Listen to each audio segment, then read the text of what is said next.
C'est parti.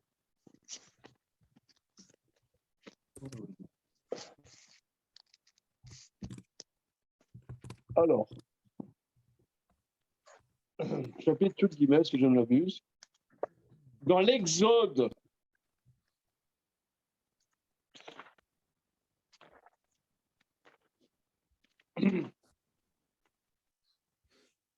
alors, le chapitre Yud Bet, le début, a été dit Rosh Chodesh Nissan, 2 semaines avant la sortie d'Égypte.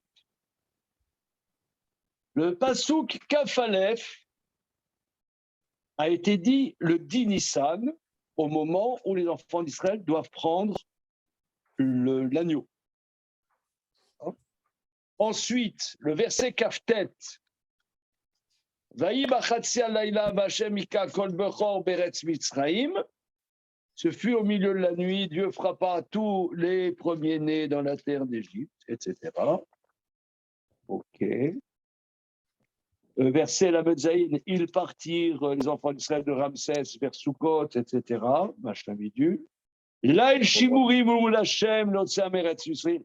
La nuit gardée pour Dieu pour les faire sortir de la terre d'Égypte. Donc là, on a développé longuement sur cette dimension de l'Aïd Shimurim. Hein.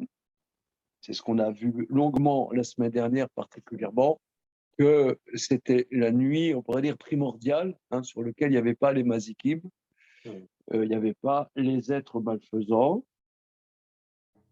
Et maintenant, le verset même Guimel, que nous allons relire. Et là, il y a une anomalie que le Maharal va relever. Vayomer Hashem el Moshe ve Aaron. C'est bon là, la jeunesse.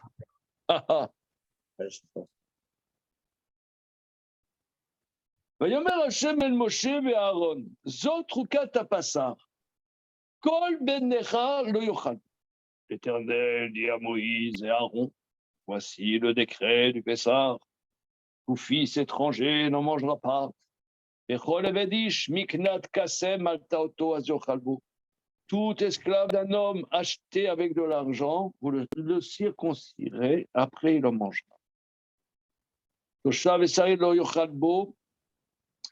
Un employé chez un juif n'en mangera pas. Dans une seule maison, vous en mangerez.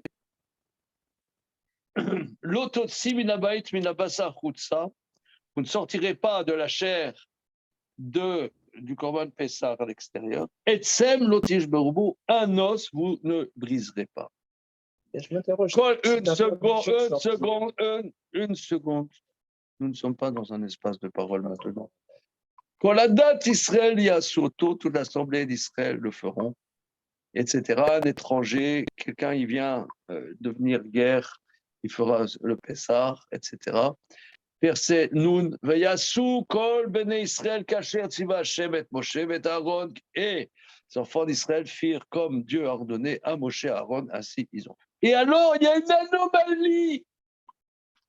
Monsieur Lombroso, est-ce que vous voyez l'anomalie? Pas du tout. Alors ça, c'est insupportable. Ça, c'est presque un crime contre l'humanité. De ne pas voir l'anomalie.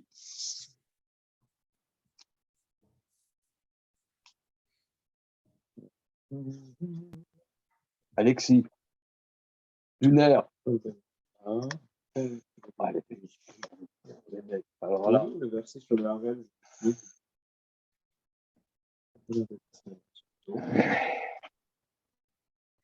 L'anomalie. Ah oui, mais Harel, mais toi, oui, si je me rappelle. C'était pas dans Nara, c'était dans. Le Benechar, le Yochalbo, et pourtant juste. Non. Le Yochalbo. Oh, d'accord, bon, ça, c'est pas une anomalie, ça, c'est une contradiction. Oui. La contradiction, on la résout, c'est pas ça. On l'a résolu. On a raison que quand la règle, voilà, c'est pas ça. Donc, c'est pas ça. Ouais, c'est pas ça. Alors, c'est pas ça. Mais c'est évident, puisque les lois du Pessah ont été dites au début du chapitre Yud Bet. Ensuite, les enfants d'Israël, ils font le Korban Pessah comme Dieu les a ordonnés. Et ensuite, ils sortent d'Égypte. Et maintenant, on te dit des lois du Korban Pessah. C'est débile mental. Oui, il aurait dû les donner dès le début. Bah, voilà. Quoi, ouais, blasé. Ça peut Ouais. pas être évidemment. Non, non, il y a eu des lois, mais pas ces lois. Il y a eu une partie donnée Une avant, partie, une partie de ça et une partie après. voilà. C'est-à-dire, voilà, il va y avoir de nouveaux bacs de blanquier. Cette semaine, il y a un Attends, c'est pas le cœur de chef. Ne t'engouffre pas dans mes conneries. Mais, non, alors. Attends, une seconde. Ne rentre pas là-dedans, rentre pas, c'est simplement pour mettre de l'ambiance, pour pas s'endormir. Maintenant, eh bien, une fois qu'ils ont passé le bac, on va te dire, voilà, il fallait faire ça. C'est la drogue. Comment? C'est la génération. Ah, donc ça veut dire que... Mais non, regarde, c'est pas possible. Non, c'est pas possible. Merci nous, le Vayassou comme Israël Kachet Tziva, Shemet Moshe Kanassou. Non, c'est pas nul, il y a eu un essai, mais qui n'a pas été. Voilà. Mais il y a tout comme Israël. C'est une anomalie énorme. Énorme anomalie. Monsieur Waknin, vous le sentez là, l'anomalie? Oui, vous l'avez là, dans le ventre, là. Ah, l'anomalie. Attends, mais tu sais, là j'étais à Marseille tout à l'heure. Oui. À la gare Saint-Charles, il y a deux jeunes, entre deux joints. Il dit, vous avez de la... Comment c'est? L'hydroxychloroquine. Ouais, est-ce que vous avez ça? J'avais le masque. C'est quoi ce que vous me demandez? Ben, le truc que je viens de dire. Vous me demandez ça. Mais vous n'êtes pas le professeur Raoult? C'est pas. Mais il a les cheveux longs, lui, par la barbe. Oui, il a la barbe. Ah ben, ce matin, comme par hasard, Marseille. Ce matin à 10h du matin. Allez, j'ai pas entendu. Ça, moi, Wam. Ah, c'est bon ça. Qu'est-ce qu'ils vous ont demandé? Quoi? Qu'est-ce qu'ils vous ont demandé? Si j'avais pas de là. L'hydroxychloroquine. Ils l'ont pris pour le professeur Raoult. Il dit Raoult, tu vois qui c'est? Alors, je vais dresser le match, vous voyez bien, je ne suis pas le professeur Raoult. On dirait le Père Noël. Après, ils m'ont dit, vous êtes rabbin. Allez, mec. Il peut encore des 6h du matin. Ils percutaient bien. Non, bah attends, ils disaient tous les scénarios possibles. Ils posaient des questions pertinentes. Okay. D'accord. Mais en tout cas, c'était plus pertinent que notre hommage. Là, ça ne va pas. D'accord? Alors, maintenant, on va prendre le Maharal. On y va. Sur la page Kouf Membet, dans l'édition classique, donc chapitre Lametret, chapitre 38. Zot Rukat Apessar. C'est bon, Rémi? La mitzvah Zot, mitzvah Apessar, Bemitzraim ou Bédo. Le commandement de la mitzvah de Pessah était en Égypte et pour les générations.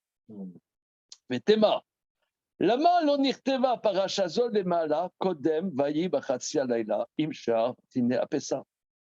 Étonnant, regardez, c'est ça, vous voyez, ça, j'adore. C'est que je ne sais pas comment ça se fait, on a une capacité à ne pas remarquer les problèmes. C'est l'effet Forman, il appelle ça l'effet berceuse. On est comme ça. Ah oui. On est à moitié en train de ronronner.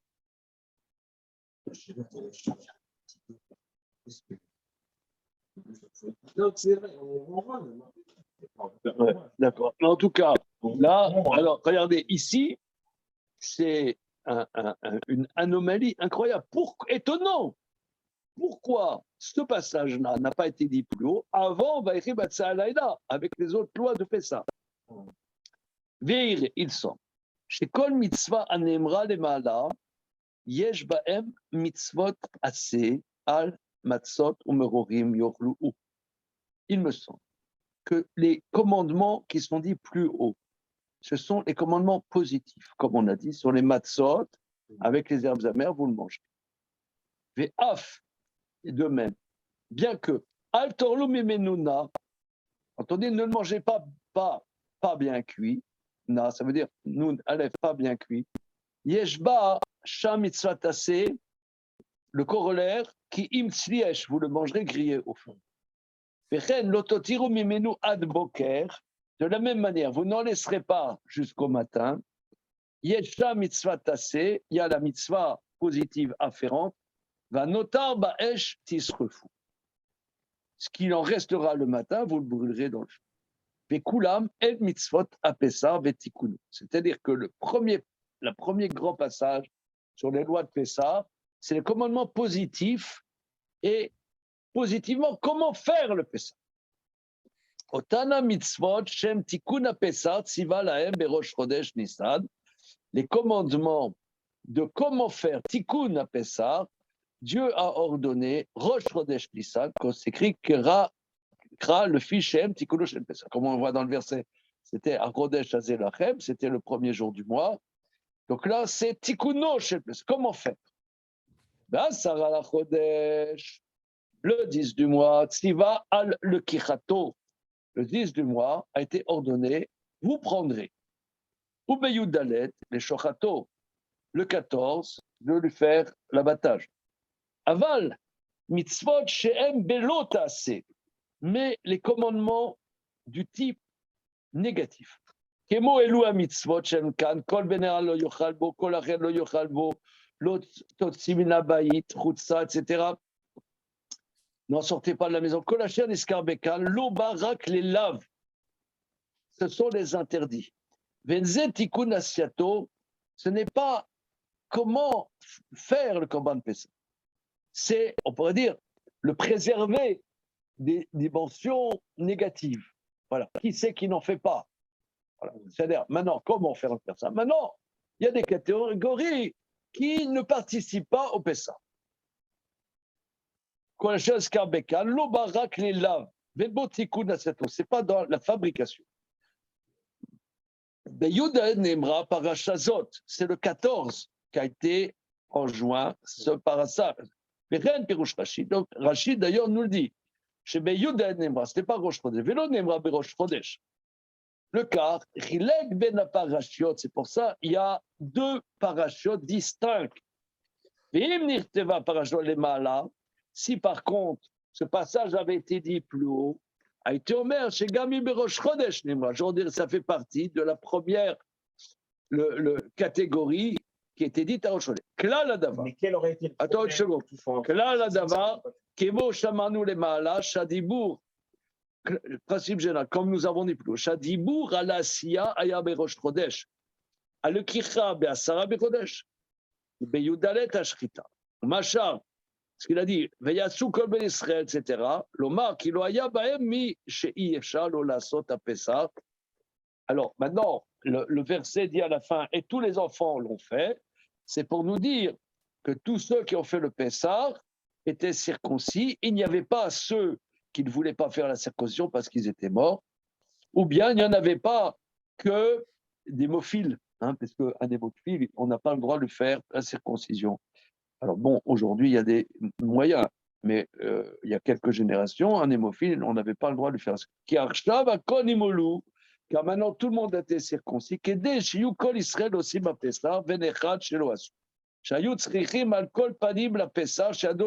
Parce que faire le Pessah était absolument nécessaire pour être libéré. Donc là, maintenant, on a expliqué le Pessah. Alors maintenant, tu poses la question. Quel problème il y aurait eu dans ces Oui, voilà. Oui, alors, méditons. Maintenant, ouais, c'est comme là, est-ce que les interdits, il faudrait plus s'appliquer? C'est-à-dire, est-ce que les cas qui sont levés là, ils existaient à Est-ce qu'il arrivait qu'en Égypte, et moi j'avais vu que c'était là, vous avez des servantes, des esclaves juifs. J'ai pas entendu. La question c'était, est-ce que les interdits qui sont listés après, à combien même ils auraient été indiqués plus tôt, ils auraient pu s'appliquer parce que. S'appliquer, oui, évidemment. Parce qu'ils auraient eu des servantes, ou qu'ils auraient eu des. Mais d'abord, ils étaient incirconcis, il fallait qu'ils fassent la circoncision. C'était obligatoire. Mais regardez, attends une seconde, il faut faire la circoncision. Mais là, c'est juste avant parce que ça n'a pas été dit plus haut qu'il faut faire la circoncision. Ouais. C'est seulement maintenant. C'est que maintenant. On dit Dam Pessar et Dam Mila, hein, qu'on dit dans la Gada Pessar. Voilà, Dam Pessar et Dam Mila, qu'il devait faire deux commandements. Voilà, deux commandements pour qu'ils auraient dans la main. Ils sont avec ce verset du sang pour sortir. Oui. Alors, comment dire, c'est seulement maintenant qu'on le dit. Donc, et là, ils l'ont fait quelques minutes avant de faire la Shrita des campagnes Pessah. C'est ça ce qui est étonnant. Pourquoi Hachem attend 14 Nissan pour leur dire que je vais faire un Mina? Or, veille de Pessah, il fallait en plus qu'ils fassent la vague de la ville de qu'est-ce que ça coûtait de dire à Rosh Hashanah? Ils sont sortis d'Égypte. Convalescent de la Mila. Ça, c'est nouveau, c'est même sorti.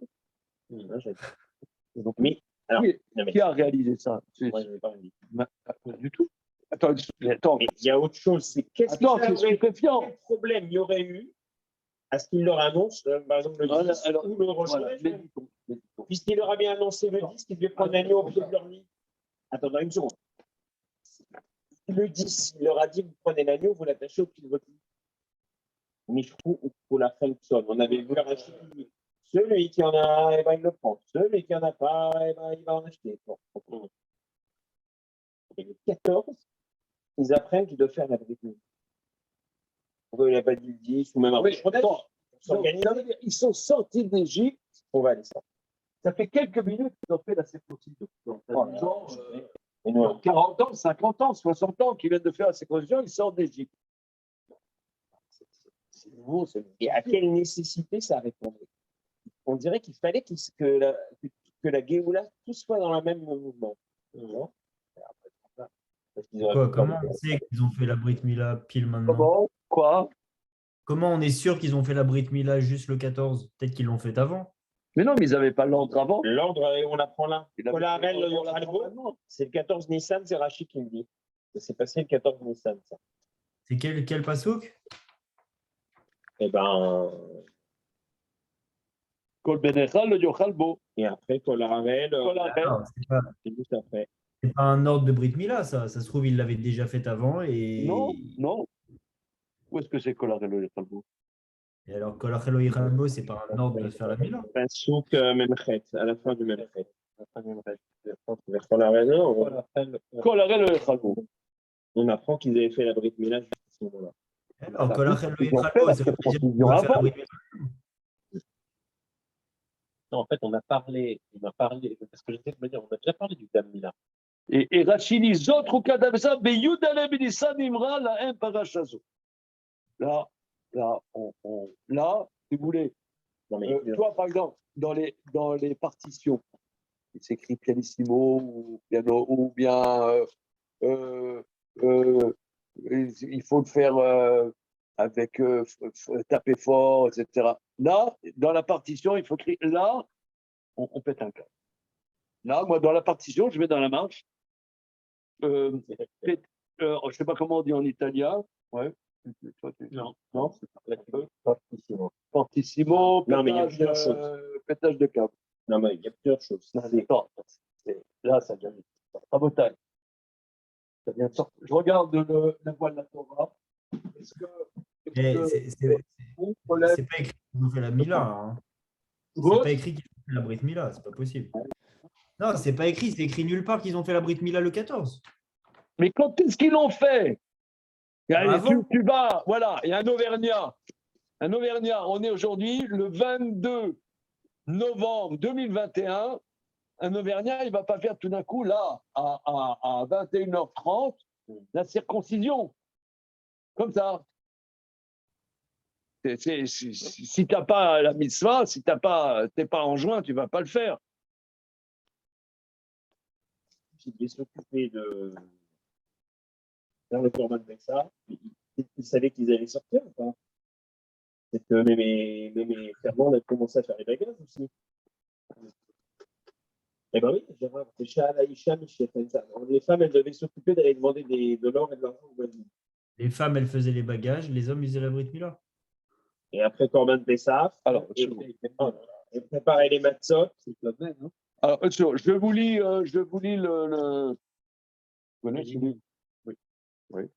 Alors, ceci est la loi de Pessah. Ce chapitre aura été énoncé le 14e jour de Nissan. Suivant cette opinion de Rachi corroborée par Narmani, le morceau suivant, placé dans son ordre chronologique, vient ajouter certaines prescriptions mises antérieurement. Il s'agit notamment, dire Amara, des prohibitions relatives à la séparation nationale, alors que les voies positives analogues étaient indiquées au début du chapitre. D'après Ibn Ezra et quelques autres exégètes, ce morceau leur aurait été dit le 15 Nissan. 15. Et donc, ils ont un peu fait la Brit Mila. Il faut aller voir Ibn Ezra. Et il se rapporterait à la loi de Pessah dans la génération future. C'est monsieur qui. Ah, purée Morel. C'est Ibn Ezra. Il a fait Ibn Ezra. Oui, d'accord, c'est incompréhensible. Oui, non, je suis d'accord. Je dis que j'ai compris. Alexis, il a dit pareil qu'Ibn Ezra. Attends. Mais on avait toi qui t'as réagi sur le 15, alors que nous, on avait dit le 14. Je ne comprends rien. Si tu ne comprends pas, bah oui, parce que c'est comment que tu ça commences à dit comprendre. le 15, une fois qu'ils ont pris le Corban Pessah, ah, en fait, oui. Donc, ça veut dire qu'ils l'ont mangé en attendant circoncis en Égypte et que c'est pour les générations d'après. C'est une dérogation.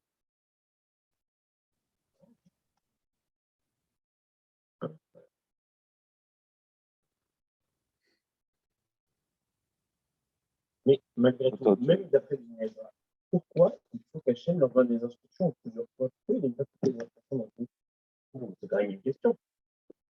Ah non, si tu dis que c'est pour je donne d'abord les instructions pour cette année, et ensuite, une fois qu'il sort, je vous dis, ah ben, pour les années suivantes, voilà le mode d'emploi. Bon, ok, d'accord. Là, je comprends. Par les internes. Vous verrez qu'on a déjà fait là, je dis pour. Enfin.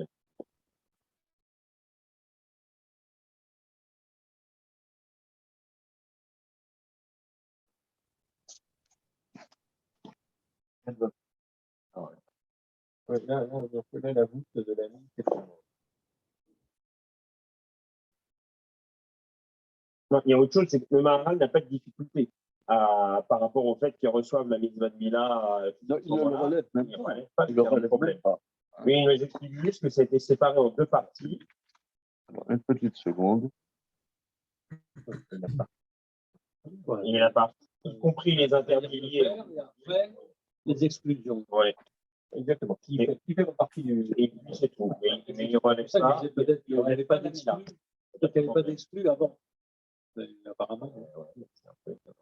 Parce que moi, j'ai déjà vu des midrashim qui disent qu'en Égypte, c'est étonnant, mais vous avez eux-mêmes des gens.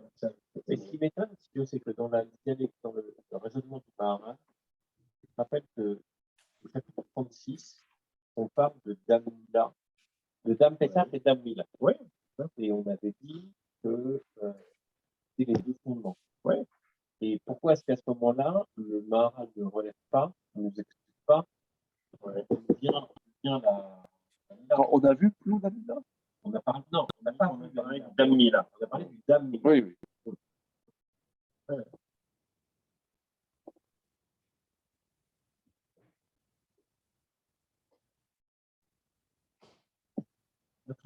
Non, mais c'est. Ce qui est impressionnant, c'est que on a l'impression, quand on étudie les psukim, qu'il y a encore beaucoup à faire. On est débutants. Non, que nous, on est débutants. Ouais. Non, mais pas seulement nous. Regarde, les livres majeurs n'en font pas un fromage. Mais comment, en fait, Ibn Ezra, ça résume bien le fait qu'il y a deux parties. Regardons, on l'a, Ibn Ezra. Il y a deux parties. Tu peux. Il y a la partie pour cette année et pour les années suivantes. Oui, non, mais alors, oui, d'accord. Alors, une seconde. Est-ce que j'ai encore d'autres livres qui pourraient prendre de manière précise ces sujets?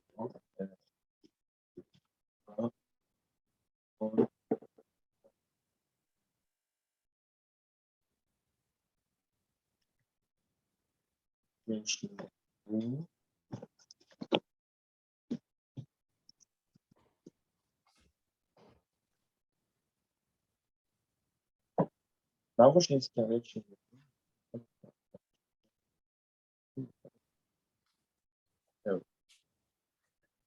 Shni, Faresh, Roukat, Pessah, Dorot. Bien.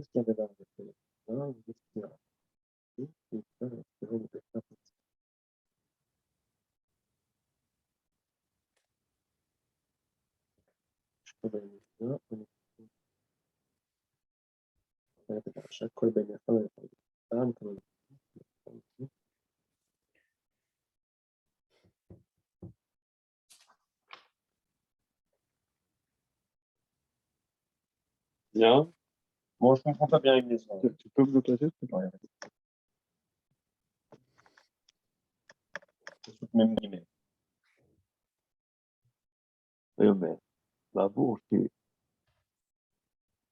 בעבור שהזכיר להם שימורים אולי 15 שבו יחל הפסח, השלים לפרש חוקת פסח דורות, והנה לא הזכיר דבר המשקו והמזוזה, ולא הזכיר המצות ומוכרים, דבר הזכירו בפסח מצרים.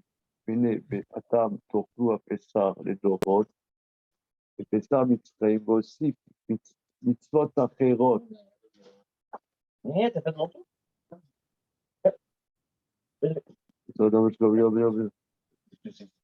אינה עניין אכילת פסח. הלא יראה בתחילת הפרשה, כל בן נכר לא יאכל בו כתב.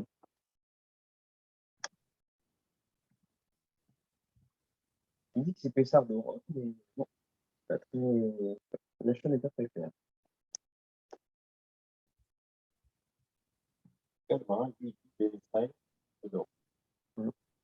Oui.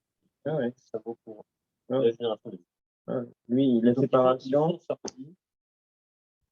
Ils sont sortis, ils avaient accompli. Ah ouais, c'est la vie générale. Ouais. La vie générale, c'est qu'on est sorti par le mérite du sang de Namila et du sang du Corban Pessah. Exactement. J'ai toujours entendu ça. Exactement. Et effectivement, je ne me suis jamais posé la question quand est-ce qu'ils l'ont fait. Ah, c'est qu'après, là.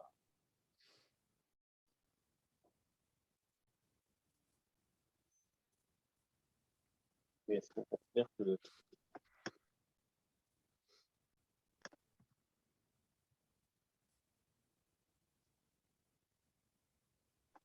c'est en masse, hein? Bon, okay. Donc là, a priori, c'est que là où on voit la circoncision, on n'a pas vu plus haut. Restons d'après Rachid. Donc lui, il dit, ça a été dit le 14, avant la Pita. Maintenant, je pose la question,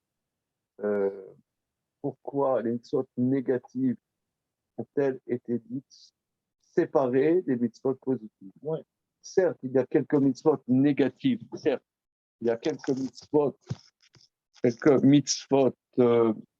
négatives qui ont été dites au début du chapitre, toutes bêtes, mais c'est pour nous dire la base des mitzvot positives qui leur sont afférentes. Mais là, ici, ce sont les protections, c'est-à-dire que quelqu'un qui n'a rien à voir avec ce qui se passe, il ne doit pas y participer. Voilà. Et donc, c'est pour protéger, mais ce n'est pas le Corban Pessah lui-même.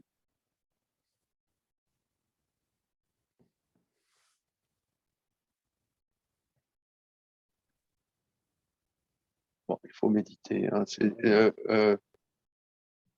On a dit que le Corban Pessah représente l'unité. Il y a l'unité, le service d'Hachem, la séparation avec l'Égypte, voilà.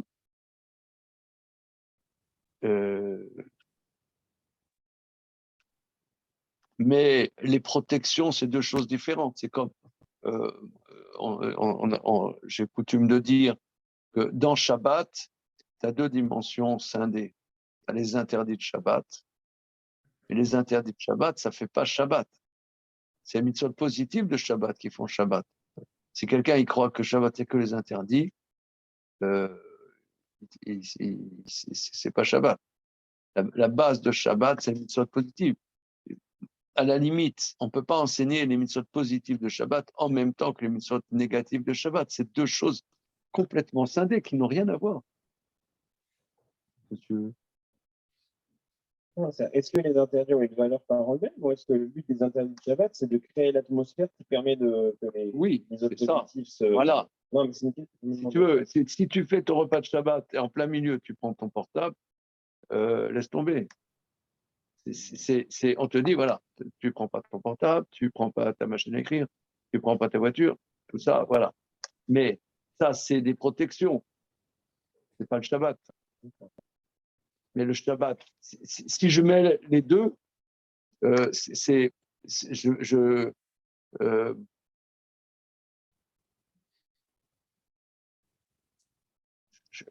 un non-sens de mélanger les deux.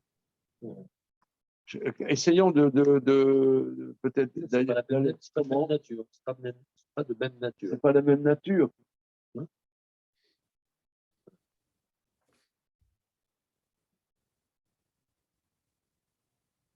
Je ne sais pas, moi, tu vas à un atelier de peinture, d'accord?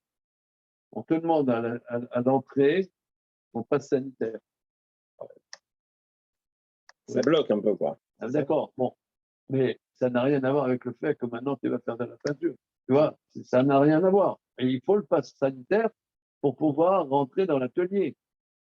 Mais quand tu fais ta peinture, c'est pas le sujet, c'est pas le passe sanitaire. C'est deux choses différentes. Et pourtant, Elle n'est pas sanitaire. Quelqu'un qui n'est pas circoncis ne peut pas faire le Corban Pessah. Quelqu'un qui est un hérétique, il ne peut pas faire le Corban Pessah. Voilà. Ça, c'est. Voilà.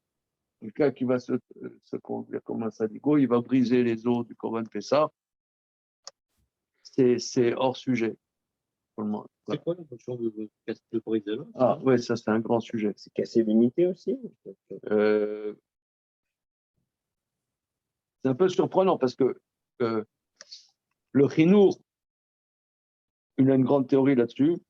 Il dit que, justement sur ce point, il dit parce qu'on doit le manger derrière Khérout comme des gens libres.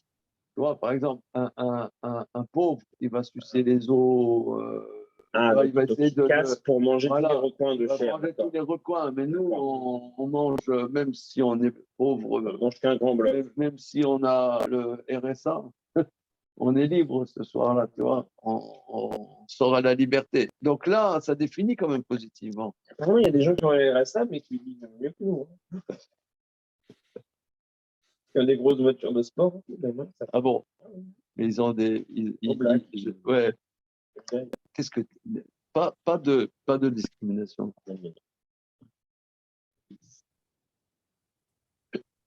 Alors, ok. Alors, tout ça pour dire que. On va dire que c'est deux sujets différents. Ok? Bien, continuons. On va continuer le match. C'est un sujet de fond, c'est pourquoi la Brit Mila fallait attendre le 14 pour venir. Ça, c'est Neder. On va essayer de chercher, de fouiller ce point, qui est quand même une découverte, non? Et c'est pas écrit explicitement. C'est écrit, c'est pas écrit vous ferez la circoncision. Quelqu'un qui n'est pas circoncis ne mangera pas. Il aurait dit voilà, vous ferez la circoncision. Alors peut-être que on peut pas dire vous ferez la circoncision parce que les Lévis, ils n'avaient jamais arrêté de faire la circoncision. Les Lévis. Mais on ne voit pas non plus écrit dans le texte. Comme on dit, on voit Uberiti Insoru. Mon alliance, ils garderont, c'est-à-dire toujours, même en exil, ils garderont l'alliance avec Dieu. Donc, on ne peut pas dire faites la circoncision parce qu'il y a une partie notable du peuple juif, enfin des Hébreux, c'est encore pas le peuple juif, des Hébreux qui gardaient toujours la circoncision. Il y a quand même un autre étonnement, c'est que la Brit Mila est incidemment, c'est juste comme une condition pour pouvoir manger le Pessah. C'est pas une demande en elle. Mais comme on retrouve ce qu'on a déjà vu avant dans le Maharal, c'est que le sang Pessah est intrinsèquement lié aussi à la Mila. Ah oui, ça c'est un grand thème classique, ça, que les Dam Pessah et Dam Mila. De quoi? C'est que là, en même temps qu'on nous parle de la Shrita et donc du sang du Pessah, on nous rappelle l'obligation de la circoncision pour y participer. On avait déjà vu que les deux allaient ensemble au chapitre, je crois, 35 ou 36. Ah, d'accord. Oui, les deux. Je me souviens pas. Oui. Non, les deux vont ensemble. Les deux vont ensemble. Là, on a à nouveau. Une seconde. Là-dessus.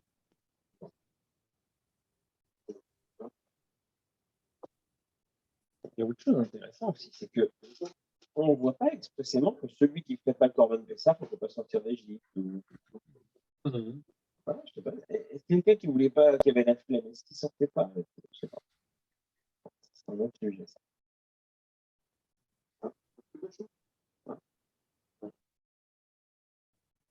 Oui. Est-ce qu'on voit quelque part que quelqu'un qui aurait eu la flemme de faire le Corban Pessah ne sortait pas d'Égypte? Ouais, alors c'est ce que dit le Maharal. Tous, ils ont fait. C'est ça ce que dit le verset. C'est ça. Pas présenté. Il y a sous Corban Israël Kacher, c'est vache. Ils ont tous fait. Ouais. Alors, une seconde. Entre parenthèses. Puis c'est même répété deux fois. Massour et Kenassou. Alors, quelqu'un qui veut se convertir. Qu'est-ce qu'il doit faire? Quelqu'un qui n'est pas juif, qui veut devenir guerre. Il doit faire la circoncision. Si c'est un homme, la circoncision. Il doit aller au mikvé et recevoir les mitzvot de la Torah. Comment on sait? La Gemara dans le traité critique, et c'est aussi dans le traité Yevamot, dit qu'on apprend les enfants d'Israël à la sortie d'Égypte. Ils ont fait pendant le Pessah, ils ont fait la circoncision. Et le mikvé, je vois un peu plus où on l'apprend. Oui, de Matan Torah. Avant Matan Torah, ils sont allés au mikvé. Dans le désert de Sinaï, entre parenthèses. Hein, bon. Mais quoi, ils avaient un statut de guerre. Comment? Quoi? Ils avaient un statut de guerre? Oui, exactement. La Gemara dit qu'ils étaient hébreux et on apprend les étapes jusqu'à Matan Torah compris. Ça, c'était au niveau collectif pour un individu qui refait les mêmes étapes. Et donc, on est tous des guerriers. La question d'ailleurs se pose, peut-être faudrait-il aussi qu'il fasse le Corban Pessah, puisque tu vois bien là. Hein.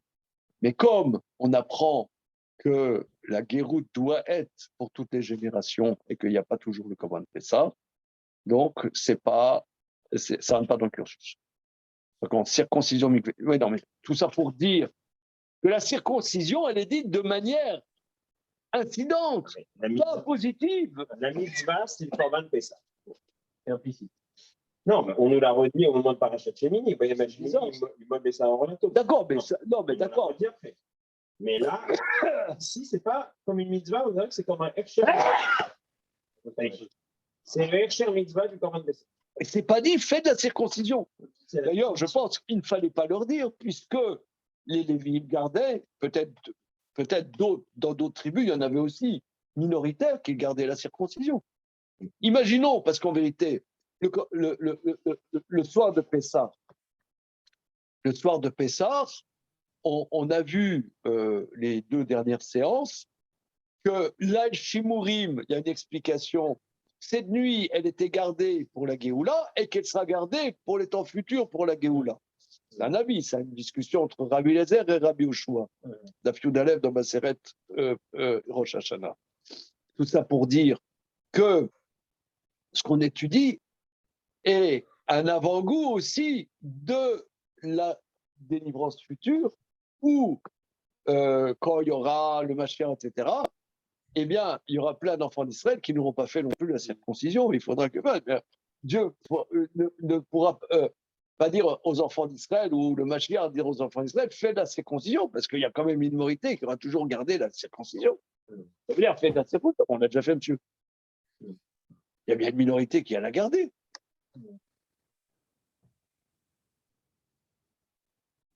On continue. Alors il dit ça c'est Pessah Rishon. Voilà, Pessah Rishon. Omnam. Pessah Sheni, Anikra Belashon Chachamim, Pessah Katan, Ba Bishvil Avodat Hayachid. Néanmoins, le Pessah Sheni est appelé dans le langage de nos maîtres le petit Pessah, vient pour le service de l'individu.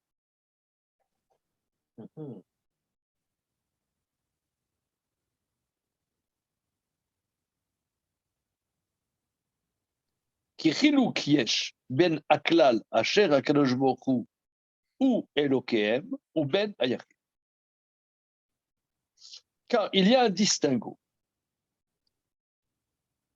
entre la dimension collective par rapport à qui Dieu est l'Éternel est leur Dieu et l'individu. Qui est Moshe Shavoda les klal metzad klal que l'omar chez Zéaham ou lo itbarav.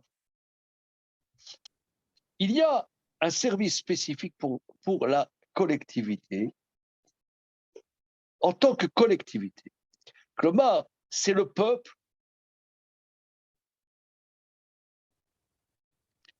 chez Zéaham ou lo itbarav, c'est le peuple de Dieu. Car Yeshavoda, Metzada Prat, de la même manière, il y a un service spécifique au niveau de l'individu. C'est son Dieu de cet individu. Il y a un distinguo entre les deux. Là, on sent que ça va être du lourd. Hein, on sent qu'il y a du lourd. Oui, pourquoi? Parce que c'est quelque chose. Le Corban Pessah, quelque chose de très spécial. Parce que le Corban Pessah, c'est par le Corban Pessah que va se construire la collectivité d'Israël et le peuple d'Israël. Comme je viens de le dire il y a quelques minutes, c'est que par la sortie d'Égypte, au niveau collectif, ils sont passés de la dimension de fils de Noé à la dimension d'Israël. Okay. Mais ces dimensions collectives qui est exprimée par le Corban Pessah, elle est faite pas par un sacrifice collectif, mais c'est un sacrifice collectif fait par des petits groupes. C'est quand même étonnant. C'est un Corban Sibour fait famille par famille. C'est la baït, hein, un mouton par famille et par maison. Et on ne doit pas sortir de la maison. Comment? L'autotsi. Sors pas. Et tu ne dois pas sortir de la faire maison. un sandwich, hein, tu vas manger dans plusieurs maisons, tu fais la mimouna comme ça. Ouais. Non, tu ne peux pas. Et chez toi, voilà. pas. Et tu as des règles qui participent. Voilà. Et des étrangers, voilà. Ouais. C'est là, on appelle Zemmour. Voilà, vite. Alors maintenant, tout ça pour dire. Il n'y a personne autour de lui. Même s'il était. Ne t'engouffre pas. Il y avait pas de Oh là là, quel mauvais élève. Regarde. Moi, quand je vois. Il a juste ça raconté l'info. Comme moi, je vois un adulte, je me dis comment il était à l'école. Ouais, c'est ça. Ouais, avec Manu, j'ai pas beaucoup à me forcer. Élève Manu, arrêtez de m'amarder avec votre voisin. Le mec, il prend tout seul, il va arriver, il n'y a personne autour de lui, à part ça, la petite Algérienne.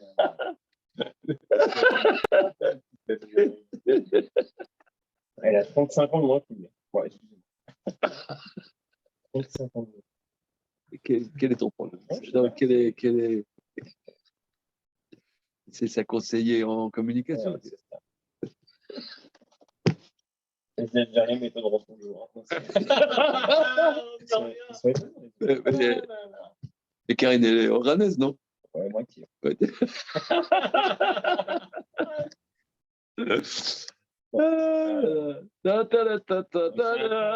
Voilà, cette étude est sponsorisée par Enrico Macias. J'ai quitté mon pays, j'ai quitté ma maison. Alors, on continue. Tu dois faire la attention à ce que collectivité. Non, on voilà. construit la collectivité sur un sacrifice qu'on mange chacun au petit bout. Voilà. Mais ça s'appelle juridiquement Corban Sibour.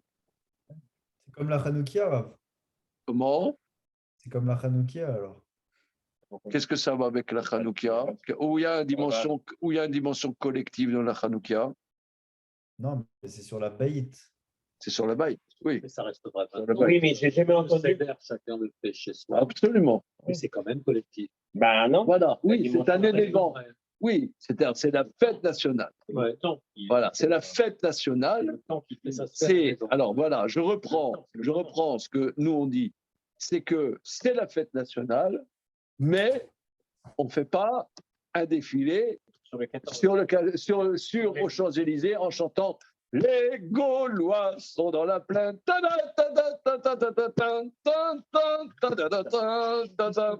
Alors attends une seconde. Mais ça, néanmoins, le Maharal dit, néanmoins, cet élément national constitutif de la collectivité, c'est en tant que c'est Dieu, le Dieu de ce peuple.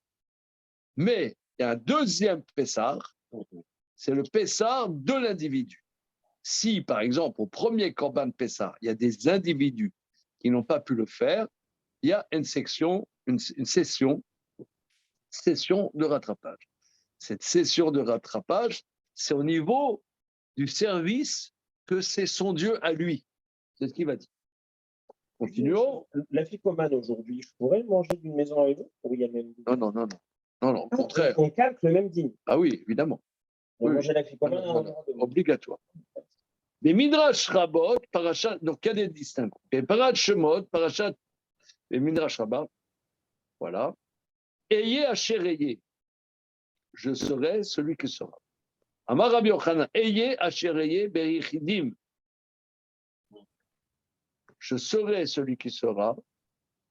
Ça, c'est au niveau des individus. Aval Bemerubim, Al Kocham Shelo Botavatam, Keshem Meshubarim Shinehem, Imloch Alehem Shenema Chayani Neum Hashem, Imlo Beyad Chazaka Bzoanatuya, Bechema Shefura Imloch Alechem. Alors, quand on a vu dans Parashat Shemot que Moïse demande à Dieu quel est ton nom, il dit je serai celui qui sera. Ayez Ashereye, dit Rabbi Yochanan, ça c'est une dimension des individus, la dimension de relation de l'individu à Dieu. Mais par rapport à la collectivité, Dieu les domine contre leur gré, même en leur brisant les dents. Je brise leurs dents pour régner sur eux. Shenema, Chayani, je suis vivant, dit l'Éternel, si ce n'est par un bras, une main forte et un bras étendu, et une fureur déversée, je régnerai sur vous. Alors, on n'a rien compris. Nous allons voir le Midrash Rabbah, Parashat Gimel.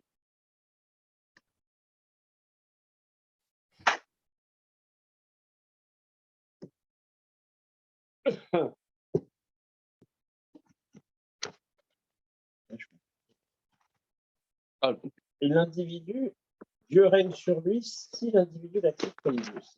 Ah, voilà, c'est ça. Mais où est-ce qu'on voit ça? Ça me dit quelque chose, agacer les dents. Non, là, oui, Aket Shinab, on dit ça par rapport au rachat. Mais là, c'est pas agacer les dents, là, c'est briser les dents. C'est briser les dents. Et Yachéréyé, j'y suis. Ah, voilà, j'y suis.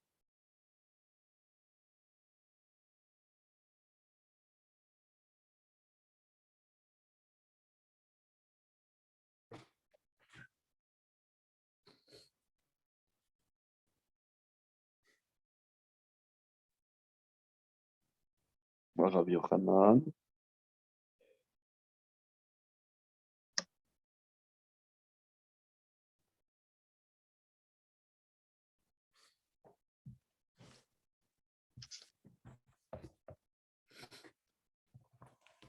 Alors, je vous explique le Etz Yosef. C'est un commentaire magnifique, extraordinaire. Un commentaire formidable. Etz Yosef sur le Midrash Rabbah. Donc, c'est dans le chapitre 3 de Shemot Rabbah, paragraphe 7. Ayez Asher Ayez. Amar Rabbi Yochanan, Ayez Asher Ayez, Bayichidim. C'est au niveau des individus. Aval Bemerubim, mais par rapport à la collectivité, Al Kocham Shelo Botavatam. contre leur gré, que ça leur plaise ou non. Keshem Shubarim Shineem Emloch Ani Aleem. En les dents brisées, Dieu règne sur eux. Alors, le Etz Yosef explique. Ayez Ashereye Beyechidim. Il explique ainsi. Keshem Sheata Ove Imi, Kar Ane Imcha. De la même manière que toi tu es avec moi, je serai avec toi. Si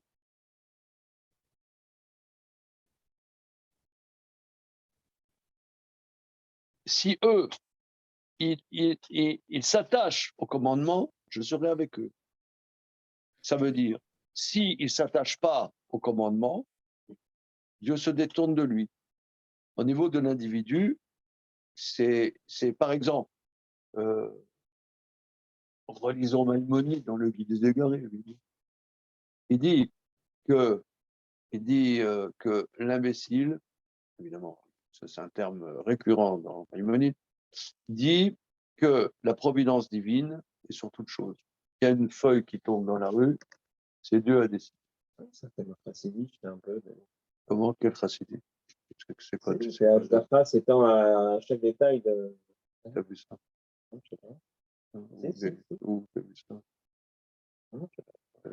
Le 20 minutes de la poubelle du métro, t'as vu ça? Et non. Alors, comment?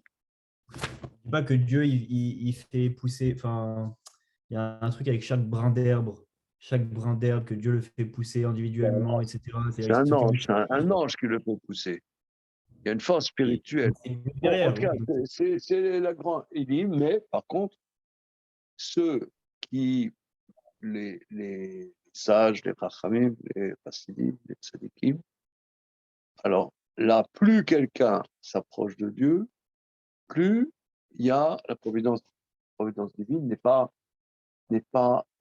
généralisée, et que Dieu, quelque part, a mis c'est les lois de son univers. Voilà. Est-ce qu'il y a une volonté spécifique? Je lâche le stylo, vous allez voir tout de suite, il va tomber. Oui, non, pas réellement scientifique. Oui. Alors maintenant, le...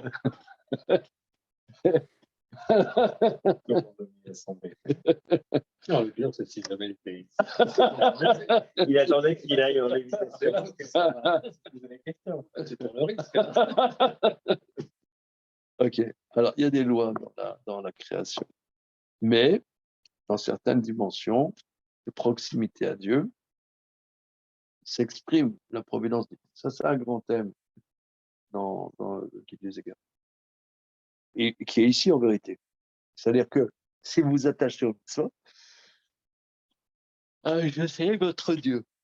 Si vous vous détournez des mitzvot, je me détournerai de vous. Mais ça, c'est un niveau individuel où on dit Hachem Silcha Aliad Devir. Dieu est ton ombre. C'est-à-dire que Dieu suit les méandres de relation. C'est comme ton ombre. Ton ombre, elle te suit. Voilà. Alors maintenant, ça, c'est au niveau individuel, dit ce Midrash, dit Rabbi Yochanan. Mais au niveau collectif, Dieu impose sa royauté sur Israël. Et si Israël ne veut pas, ça ne change rien. Voilà, ça c'est le Midrash. Donc qu'est-ce qui veut dire? Qu'il y a une différence structurelle entre la dimension individuelle, relation à Dieu, et la dimension collective. Aré Aïfresh, Sheyesh, Ben Amerubim ou Ben Amotim. Il y a une différence entre la collectivité et les peu nombreux. Qui Amerubim, Akadosh Baruch Hu Meler Aleem. Car la collectivité, Dieu règne sur eux. Veu Elohehem al kol panim, c'est leur Dieu quoi qu'il en soit. Ou Beyachid, ou Eloav, Kacher, ou Mekalem, Elauto, Kacher, Ilbaer Lemal. Mais l'individu, c'est son Dieu, quand, dans la mesure où il reçoit sur lui que c'est son Dieu. Ça, la page d'après. Et ça voudrait dire que la providence divine ne se détache pas d'Israël, même si collectivement ils sont minimisés. Non, c'est pas le sujet exactement. C'est que c'est pas exactement ça. Moi, j'ai développé avec l'histoire de la providence divine. Mais ce n'est pas exactement ce qu'il dit. Il impose sa royauté. Il impose sa royauté. L'individu, quelque part, qui ne s'intéresse pas à Dieu, Dieu ne s'intéresse pas à lui. Mais par rapport au peuple d'Israël, le peuple d'Israël ne s'intéresse pas à Dieu, et ben, Dieu s'intéresse au peuple d'Israël, qu'il le veuille ou non. Voilà, c'est ça ce qu'il dit. Alors, le Fikar, c'est pourquoi il y a Shnei Psachim. C'est pour ça qu'il y a 2 Pessah. Pessah Rishon, la Tzibou, Pessah Sheni, la Yakin. Pessah, le premier Pessah pour la collectivité, Pessah Sheni pour l'individu.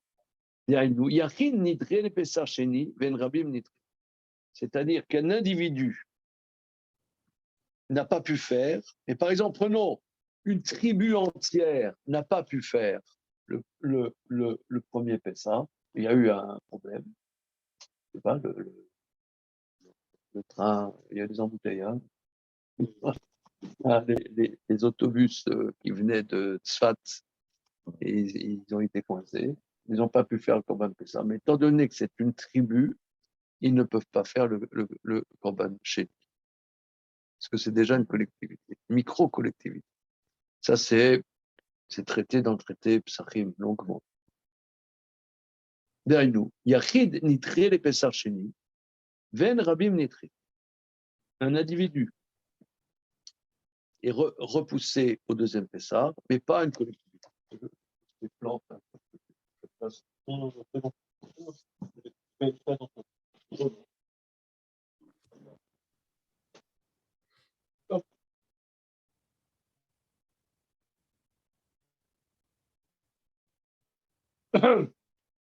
oui. Qui Rabim ensrichim achana. Ah oui. Qui Rabim ensrichim achana.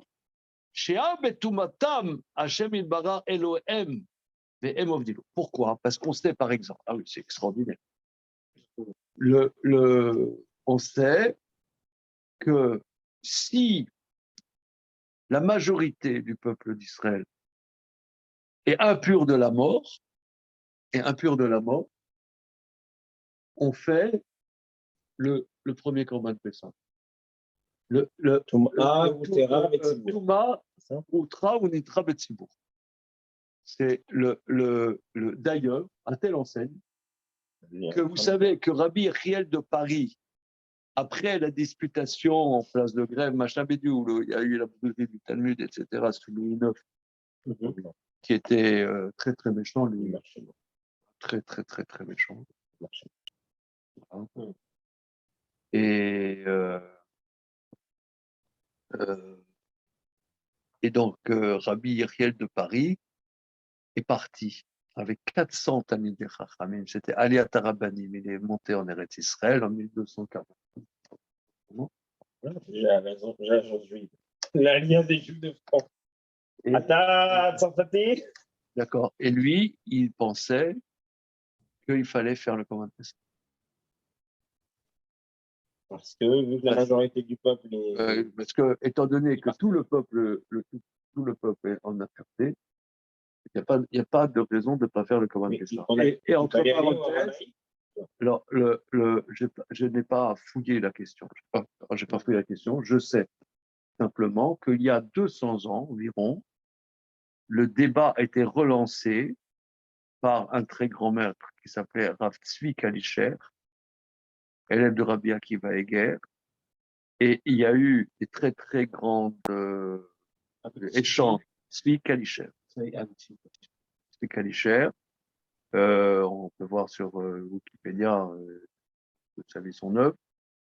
Et d'ailleurs, il y en a qui disent que c'est un des précurseurs du sionisme religieux. Bon, donc ça à prendre avec des pincettes, mais disons, lui, il pensait qu'il fallait aller en Eretz Israël. Il y a eu, à peu près en même temps que la Révolution française, un mouvement important des grands maîtres et du monde lituaniens et du monde chassid d'aller en Eretz Israël. Et aussi les élèves de Khatam Sofer. Les élèves du Gaon de Vilna, élèves du Baal Shem Tov, élèves de Khatam Sofer. Ah, les élèves du Khatam Sofer. Ah oui. Ben, les chapeaux ronds, tu sais, vivent les Bretons de Béachari, c'est des Hongrois, Hongrois et Lituaniens. Ce n'est pas des chassidim en vérité. C'est le Sartre Ashkenaz. Oui, c'est les Chalmers. Voilà. Et ça, c'était il y a 200 ans. Et il y a eu des grands échanges de lettres entre Rav Tzvika Licher et le Khatam Sofer, et aussi Maretz Chayes. Est-ce que c'est d'actualité de faire le Korban Pessah? Aujourd'hui, entre parenthèses, le frère de mon ami Rav Yitziel Brandt, Rav Yitzhak Brandt, qui sont en deuil, leur maman est décédée, ils sont dans la semaine de deuil là, à Bnei Brak. Ouais. Rav Yitzhak Brandt, qui est une des plus grandes sommités actuelles, donc sa maman est décédée. Rav Yitzhak Brandt, lui, il pense, je crois, qu'il faut faire un Korban Pessah aujourd'hui. Je ne sais pas comment techniquement c'est possible. Il faudrait aller voir avec Dubaï. On va se négocier avec des Mais est-ce que Ravi Tzvika, c'est la période de la Révolution française est concomitante, ou est-ce qu'il y a une conscience qu'il se passe quelque chose dans cette époque? il y a eu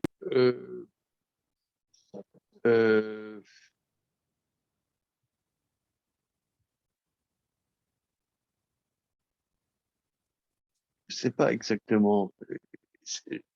En réalité, ce n'est pas lié stricto sensu avec la Révolution française. Mais mais sur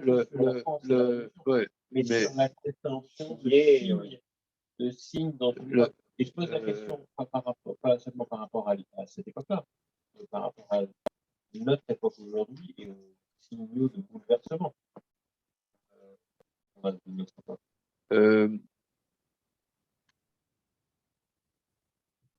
Qu'est-ce qui s'est fait? Il y a eu le Gaon de Vilna, le Gaon de Vilna, je ne sais pas, il est décédé vers 1780 par là. 1770, je ne sais pas exactement. Je n'entends pas Wikipédia intégré. J'ai mis les dates dans mon livre là.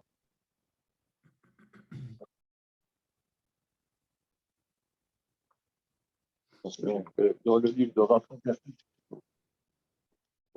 C'est bon. Oui. Le Baal Shem Tov décédé en 1760. Khatam Sofer décédé en 1837. Rabbi Akiva Eiger en 1837. Le Gaon de Vilna.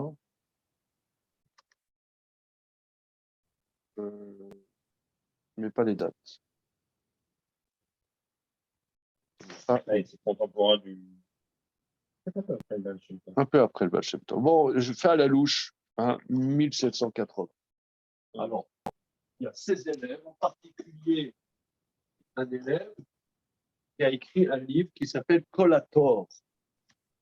Collator, qui a été republié il y a, je ne sais pas, 80 ans par Rabbi Menachem Kacher, un grand tenant du sionisme religieux, Rabbi Menachem Kacher. Et 1797. le Gaon est décédé. Ouais. Ah oui, 1797, d'accord. Ouais. Alors, ok, donc. C'est en référence avec Collator, Nishima Beatsen. Oui, Collator. Collator. Et entre parenthèses, après qu'avec mon épouse, on a appelé notre fils Neria, sur la base d'une Gemara dans le traité de Megillah, j'ai vu dans le Collator, il dit que Neria, c'est le nom de la Shrina en Galou. Ah tiens. Ouais. Vous l'avez nommé en référence à Baron Ben Neria. Oui. Mais au niveau kabbaliste, kabbalistique, il dit que c'est la Shrina en Galou. C'est étonnant. Hein. En tout cas, quoi qu'il en soit, le Collator, lui, appelle à ce qu'on aille habiter, faire la mitzvah d'aller habiter en terre d'Israël. Alors,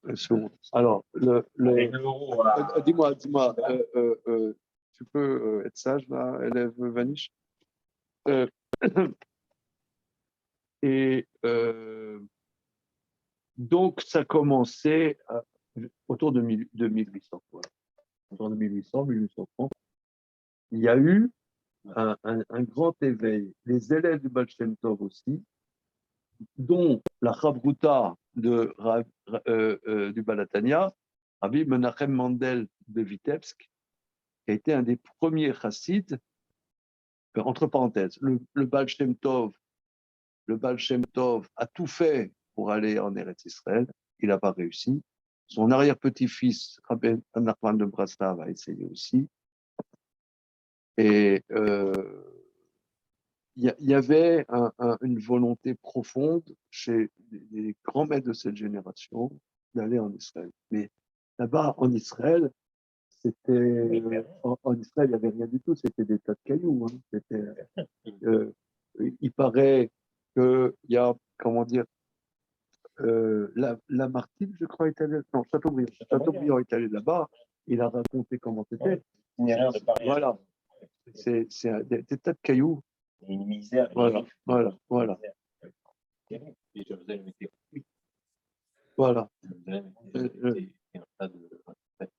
dépend. C'était des cons.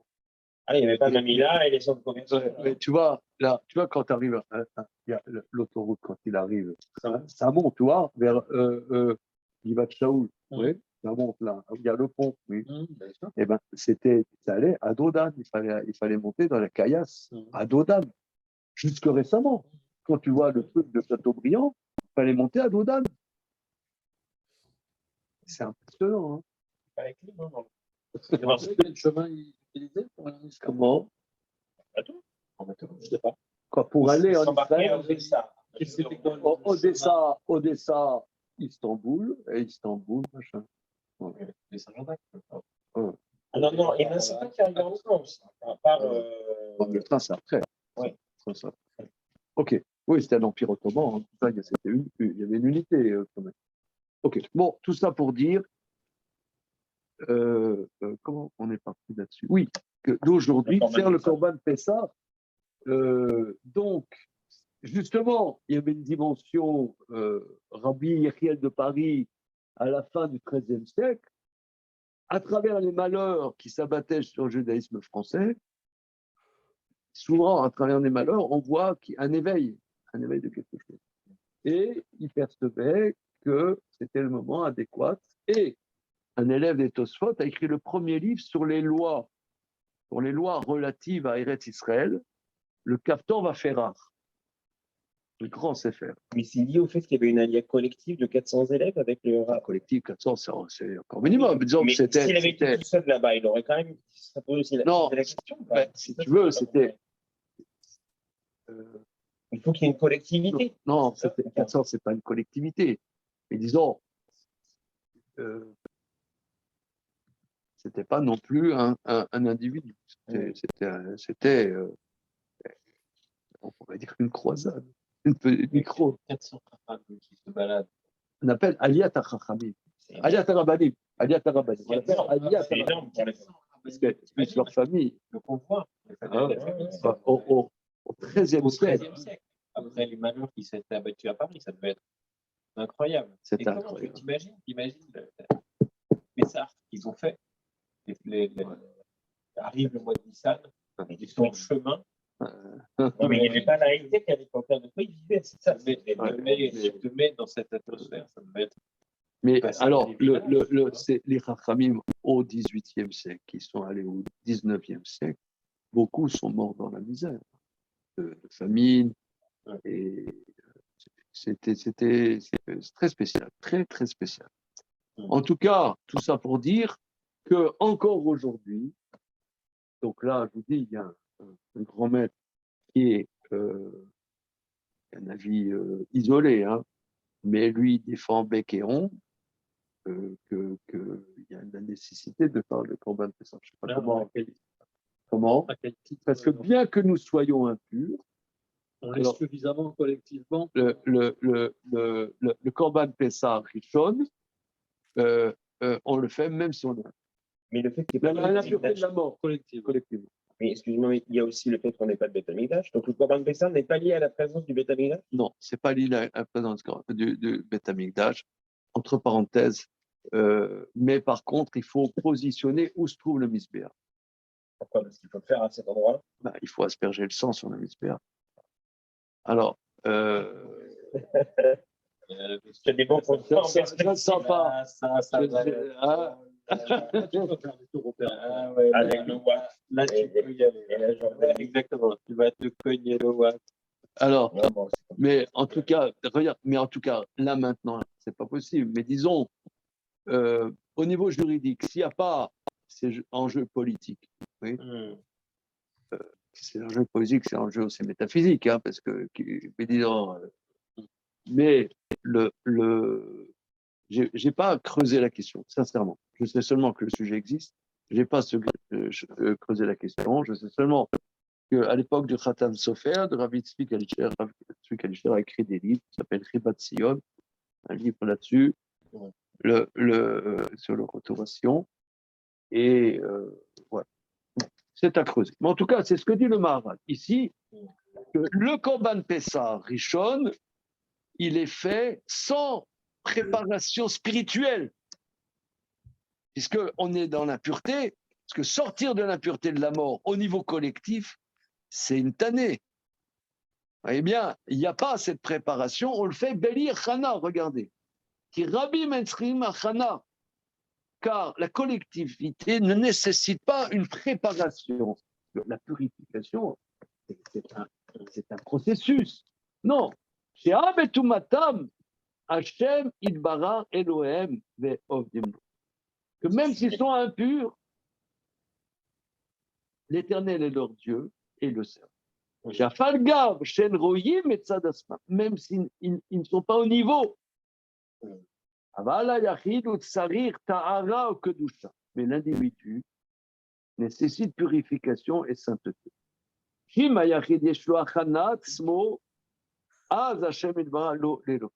L'individu, il a une préparation individuelle, alors l'Éternel est son Dieu. Vimlo, sinon, en Hashem idbar lo l'Elokim, comme on a dit plus haut. Et c'est le Shemo ma rebarré. Si j'ai son nom, que dirais-je? Le Fika Rabbi Menam Nidrim. C'est pourquoi la collectivité n'est pas repoussée au deuxième Pessah, parce qu'il n'y a pas besoin de purification. Mais l'individu nécessite une préparation, une purification et repousser au deuxième Pessah. Mishiloasa Pessah Rishon, celui qui n'a pas fait le premier Pessah, il y a cinq Pessah Sheni, Bechodesh Hasheni, qui n'a pas pu faire le premier Pessah, il fera le deuxième Pessah. Veu Moré à la Voda chez Yechidim. Ça, c'est le service des individus. Chez Uba Bechodesh Hasheni, qui est le deuxième mois. Benura Kiyom Echad. Or, là, le Pessah Sheni, c'est un seul jour. Yom Prati Bilvat, c'est un jour individuel, si on peut dire. Aval Chag Amatzot ou Shiva. Mais la fête de Pessah, la fête des Matzot, des Azim, c'est 7 jours, qui est, on pourrait dire, une globalité. 7, c'est la semaine. Qui avoda rishona metzad auma aklalit asher nikra Elokei Israël. Le service premier est par rapport à la nation globale, qui est le Dieu d'Israël. Donc, par rapport au Dieu d'Israël, même s'il n'y a pas la préparation idoine, c'est pas grave. Petzah Sheni Metzad Aprati, le deuxième Petzah par rapport à l'individu. Le Kar ou Yom Echad. Ou Bechodesh Hasheni, qui a rouille ou Kar, qui a Rishon ou Avoda Klalit, Vakar Kar Aprati. Voilà, attention, là, ça touche quelque chose. De nos jours, quelqu'un qui fait Pessah Sheni, alors qu'est-ce qu'il fait? C'est quoi? Il n'y a rien. Qu'est-ce qu'il n'y a pas de Pessah Rishon? Il n'y a pas de Pessah Rishon. Non, c'est-à-dire le corban de Pessah, il n'y a pas. Il n'y a pas, d'accord. Aujourd'hui, il n'y a pas. On a l'habitude de manger un peu de matzah à Pessah chez nous. C'est ça, chez les bon. il a fait un tige, quoi. Il y a bien fait ça pour Rishon, ça, oui. Oui, Mais on ne peut pas le corban de Pessah. On fait ça. On fait ça, mais on compense par le matzah au Maroc. Tu n'égorges pas un agneau dans ta baignoire. Comment? C'est pas vraiment qu'on compense. On fait ce qu'on peut faire. Ce qu'on peut faire, on le fait. On ne peut pas le corban de Pessah. Il n'y a pas de Pessah chez nous. Étant donné qu'il n'y a pas le corban, Il n'y a pas de chez nous. il n'y a pas de chez nous. Parce qu'il dit, il peut y avoir la dimension individuelle dans la mesure où il y a la dimension collective. Regardez, ça c'est quelque chose, il faut méditer. Je réalise que après le bétanidage, je reviens, n'est pas nécessaire au corban de Pessah. Non, ce n'est pas nécessaire. Et le misère après. Le misère, oui. Oui, le misère après, mais pas nécessaire. Oui. C'est-à-dire qu'un bon, tu ne fais pas une campagne pour qu'on fasse le corban tamid, la kétorette, parce que ça, il faut le bétanidage pour ça. J'imagine. Je n'ai pas creusé tout son univers. Mais c'est le paradis. Non, lui, il est Haredi plus. C'est un génie, c'est un très, très, très grand génie. Si déjà son frère Yeriel, c'est un grand génie, son frère, c'est plus. C'est un très grand génie. Tu regarderas même, il y a une page sur lui sur Wikipédia en hébreu. En hébreu, tu vas voir, c'est très, très intéressant. Mais ses élèves, c'est un chacun, c'est ça? Non, il est entièrement genre démenti. Il s'appelle? Comment Comment il s'appelle? Yitzhak Brand. Tu as déjà entendu parler de Rabbi Yitzhak Brand? Je crois que je l'ai vu une fois. Tu connais Rabbi Yechiel, hein? Oui, bien sûr. Hein? Alors, Rabbi Yechiel, toute la famille Brandt est en deuil. La maman, la grand-mère Brandt, elle est décédée. Là, voilà, ils sont dans les 7 jours de deuil. Ouais. Donc, en fait, le fait qu'il n'y ait pas de Pessah Chéni pour la collectivité, c'est. Attends, cette dame, entre parenthèses, elle a été cachée dans le ghetto de Budapest pendant la Seconde Guerre mondiale. Elle est rescapée du ghetto de Budapest. Et on croit du côté de la maman, c'est Dongerusha. Donc, le fait que la collectivité, il n'y ait pas de session de rattrapage, en fait, c'est une marque, c'est un signe de la collectivité. C'est comme si tout se passe comme si elle était en prise avec Hachem. Voilà, c'est-à-dire le lien est constant. Que Dieu dit, je suis avec Israël même dans leur impureté. S'il y a eu un Pessah Rishon, il peut y avoir un Pessah Sheni. Et s'il n'y a pas de Pessah Rishon, il n'y a pas de Pessah Sheni. Le Rishon, ça c'est très important, ça. Avoda Rishona Metzad Hauma Klalit Asher Nikra Elokei Israël. Pessah Sheni Metzad Aprati. Regardez ici, il y a quelque chose qui est très très émouvant. C'est que le peuple d'Israël, il y a une dimension collective qui comment dire, englobe la possibilité qu'il y ait des dimensions individuelles. Parce que par famille, quoi, par petit. Non, ça c'est le Pessah Rishon. Même le premier Pessah, lui, il ne développe pas ça. Nous, on l'a développé, mais le Maharal ne développe pas. Il y a une dimension clanite qui, elle est au niveau des balites, comme on l'a dit, hein, des maisons. Maintenant, ce étant, c'est pas parce qu'il y a une dimension collective que des individus, leur problématique n'est pas prise en compte. Tu pourrais dire, il n'y aurait qu'une dimension nationale. Donc on est tu vois, par exemple, voilà, système totalitaire. Tu vois, Ça, c'est un grand thème de mon maître Ababibol. On voit dans Parashat Nassau, au début de Bamidbar, il y a le camp d'Israël. Et maintenant, tu as quelqu'un, il veut être nazir. Qu'est-ce qu'on fait? Quelqu'un, il veut être nazir. Ou alors, il y a un couple qui a un problème, la femme sauta. Ou le monsieur qui veut être nazir, il veut faire. Il n'est pas Cohen, mais il veut être comme un Cohen Gadol. Alors, il veut faire. Ah, il y a un statut, ok, il y a un cursus qui est, ok, c'est tout ça. Ça veut dire, c'est toujours tu vois, par exemple, il y a une collectivité, une école, une yeshiva, ou je ne sais pas quoi. Est-ce que le système, il est, pour tout le monde, c'est le même, toi? Je sais pas. Il y a de la place pour l'individualité. Voilà, il y a cette dimension collective supporte la capacité de penser des chemins d'individus. Voilà. Mais le chemin de l'individu n'est pas possible s'il n'y a pas une collectivité.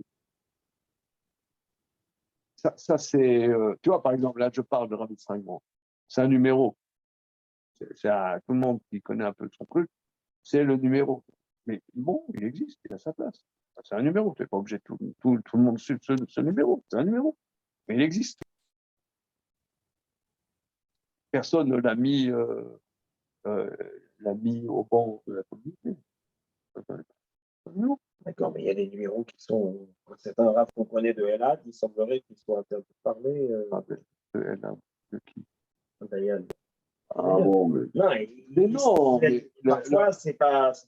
Voilà. Bon, mais. C'est pas évident.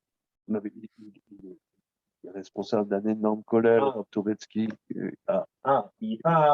Non, c'est à Tuat Sefer, ils n'ont pas un odeur de sainteté, mais disons, à Elad, il a responsable, je ne sais pas, de 200 avrechim. C'est énorme. Oui, tu vas là-bas, tu vois un énorme collège. Ah non, je l'imaginais plus. Pas du tout, pas du tout. Bien au contraire. Non, pas du tout. Mais pas du tout. Mais que dire? Il y a une place pour la problématique individuelle. Je sais pas, moi, ça m'évoque ça. Mais dans la mesure où il y a un premier Pessah. S'il n'y a pas de premier Pessah, donc le premier, alors il dit, voilà, qui a Voda Rishona Mitzad, parce que le service premier, c'est la Ouma Klalit, Asher Nikra Elokis. Pessah Sheni Mitzad Aprati, le cas où Yom Echad. V'ubechodesh Sheni. Mais c'est comme c'est intéressant. Qui Raou Yukar, qui Rishon ou Avoda Klalit, Vacharkat Aprati. כדי לראות שטות ברר אלוקיהם על כל פנים, לפיכך אין רבים נתרים, אפילו הם טמאים, יעבדו לפניו. C'est pourquoi la collectivité n'est pas pour pousser, mais s'ils sont impurs, il faut le premier Pessah. Okay. Donc là, le deuxième Pessah. Moi, ça m'évoque le Bnei Issachar, il dit chaque mois a une permutation des lettres du tétragramme. Tu sais ça? Dans les signaux, dans le nom de chaque mois, dans certains signaux, c'est une permutation du tétragramme ou d'un autre tétragramme. Il y a combien de permutations de Yud Kevav qui est là? Toi qui as fait les stats. Ah, mais attends, c'est toi le matheux. J'ai 4 choix pour le premier. 4, 3, 2. C'est ça, 4 fois 3. Alors, c'est bon. J'ai 24 permutations possibles. Voilà. Alors. Ah non, mais sauf que comme il y a des lettres identiques, dans la tranchée. dans la tranchée. Ouais, intéressant.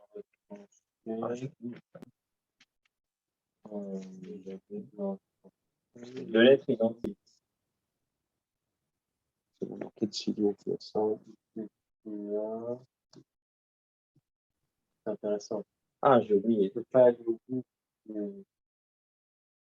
J'ai vraiment oublié. Tu dois interrompre sur 12 à la fin. Si, parce que c'est pas tout. Mais non, parce que c'est pas tout. Voilà. C'est pas le pied. Si on fait Yubet Rosh Hashanah, alors,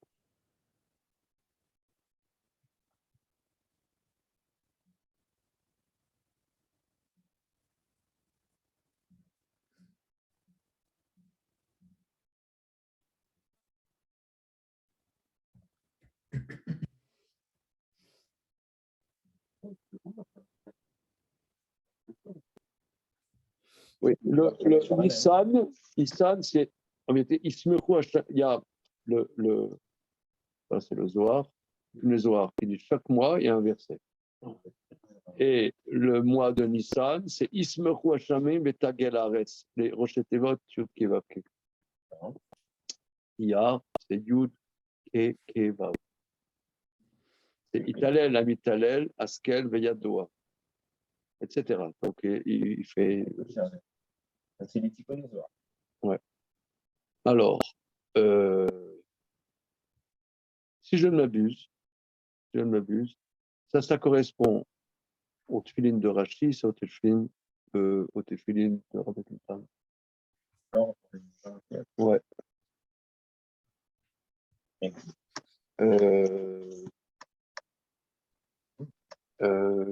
Voilà. Oui. Et comment dire, au niveau de la halakha pratique, on est possède comme Rashi. Maintenant, il y a des individus qui mettent des tefilin de Rabbeinu Tam. Est-ce que c'est une obligation? C'est pas vraiment une obligation.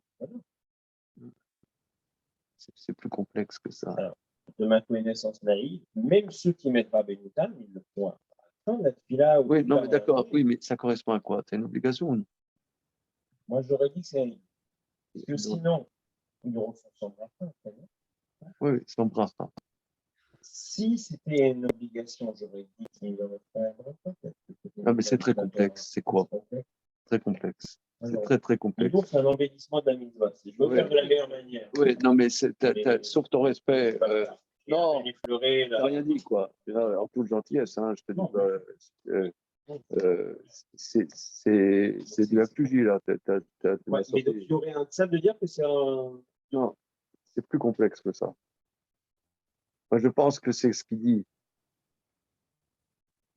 Il y a des choses qui sont de l'ordre de l'obligatoire, mais tu as des démarches individuelles. Il n'y a pas d'obligation. Si c'était obligatoire, ce serait pour tout le monde. Il n'y a pas d'obligation au niveau de l'individu.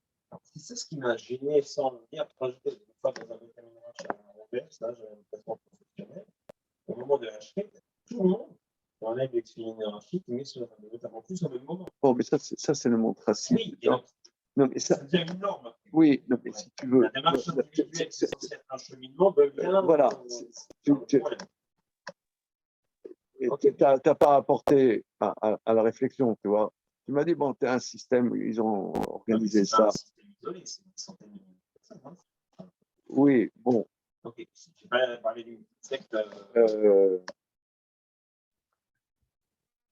Quelqu'un dans sa démarche individuelle peut avoir maturé à un moment qui va. Au niveau du Shulchan Aruch, c'est pas exprimé comme étant quelque chose d'obligatoire. Pour tout le monde, c'est au niveau de l'individu, tu vois. Or, qu'est-ce que ça veut dire quelque chose pour un individu? C'est une obligation, c'est pas une obligation. Voilà, tu vois. Et ça, il me semble que la place des parachutes correspond au sirouf des lettres du mois de Iyar. Correspond, voilà. C'est une démarche individuelle. C'est collectif. Voilà, il y a. Maintenant, individuellement, dans ton cheminement.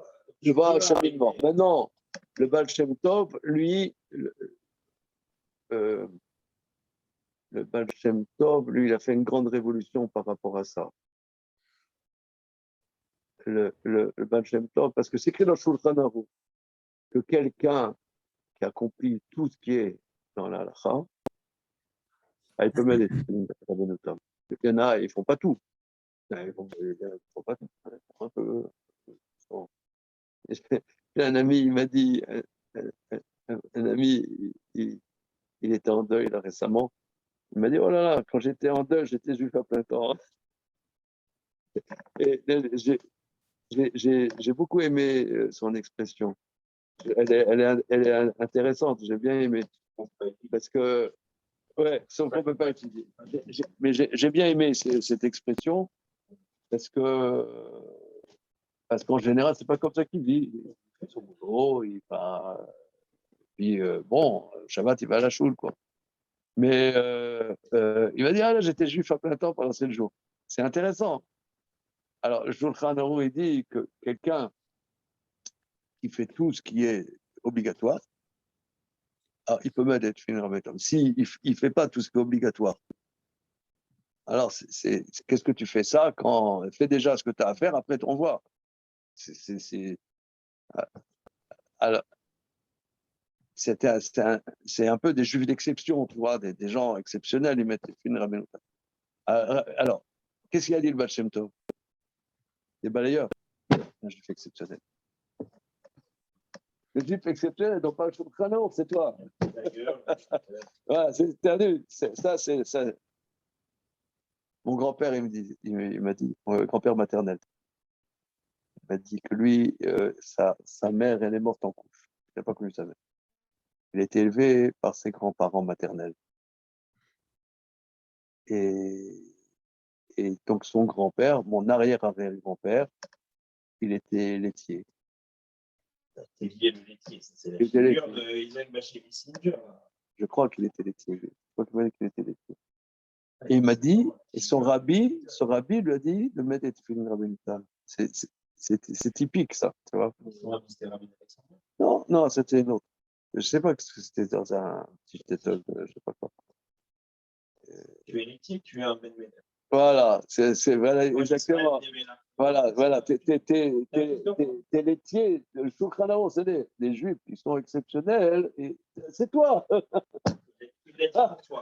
Là, c'est toi, il parle de toi. C'est toi. Là, ça, c'est le message. Ah, alors c'est pour ça que tu vas d'abord envers, c'est des chassidim, mais tu as 150 mètres, il met le Tfilin Rabbeinu Tam.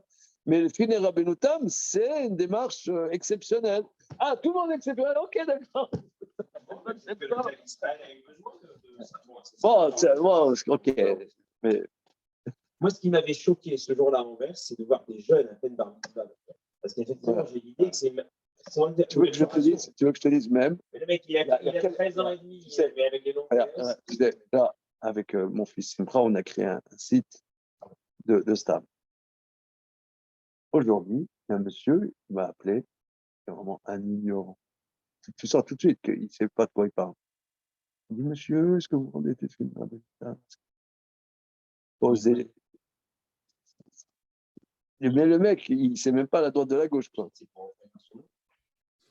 Ah non.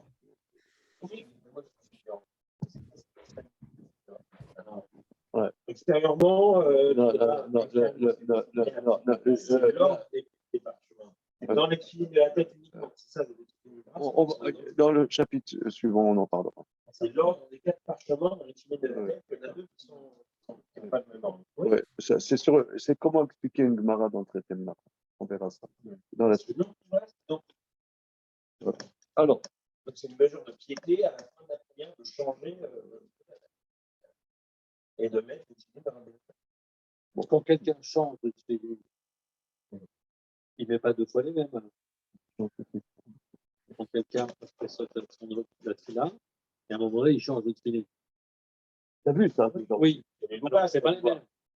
Non, a priori, c'est pas les mêmes. Quand tu pensais que c'était les mêmes? Moi, je pense que c'était les mêmes. Quand l'image des autres de non, je me suis dit, peut-être qu'il pense que le premier, il n'est pas caché, il est le deuxième. Non. Ça, il est sûr d'avoir. On ne va pas avoir loupé le coup. C'est un énorme sujet. D'accord. Non, mais ça à voir. C'est exactement le sujet. Dans les films du bras, c'est aussi modifié. On verra ce sujet. C'est un grand sujet. C'est très, très grand sujet. Non, parce qu'une fois. Très grand sujet.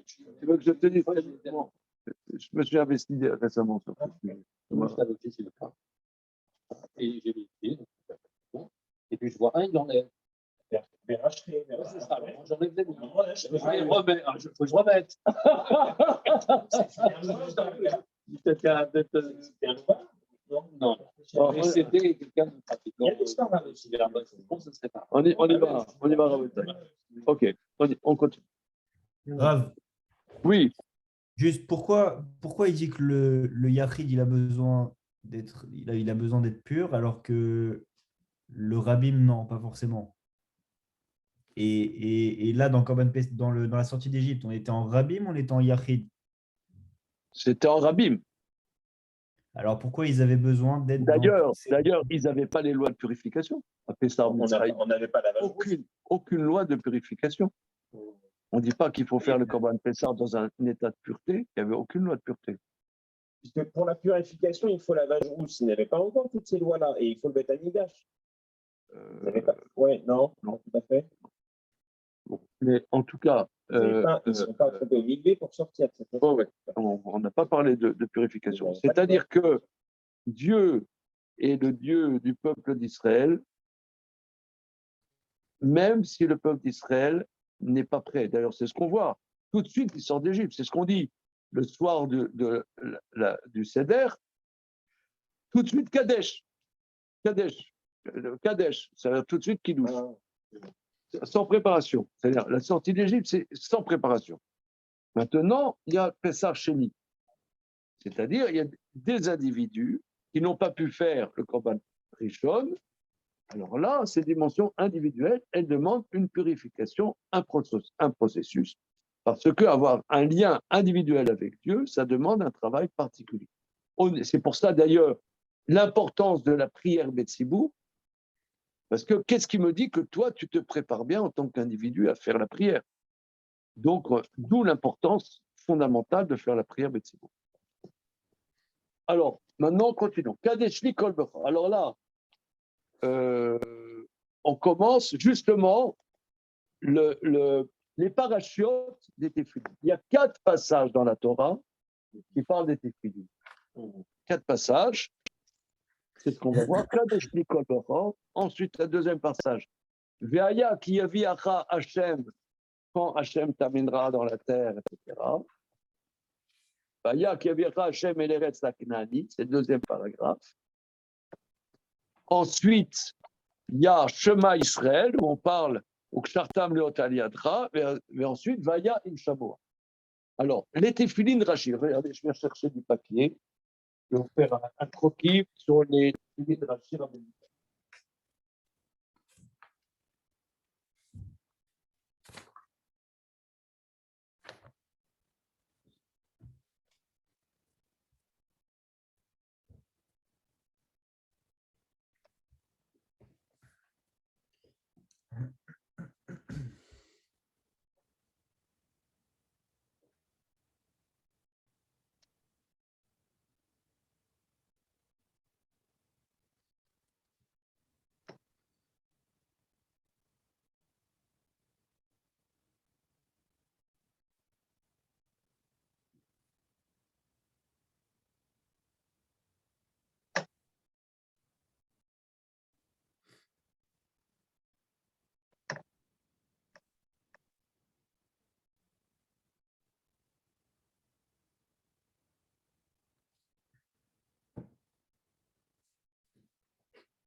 Bien.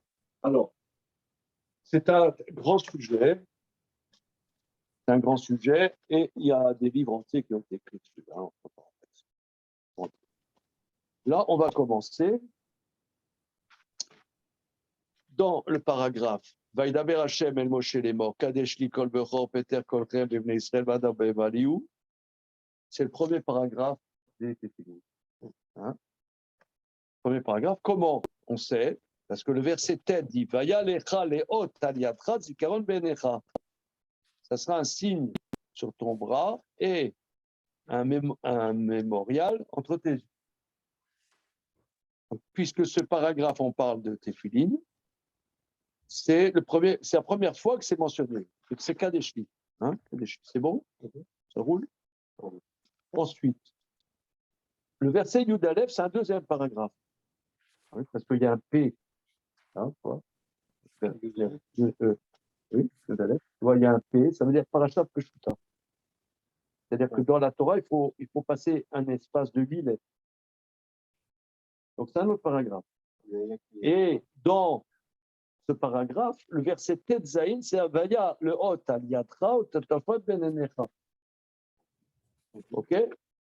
Donc, tu as Veaya qui Yaviacha. Veaya qui Yaviacha. Hein?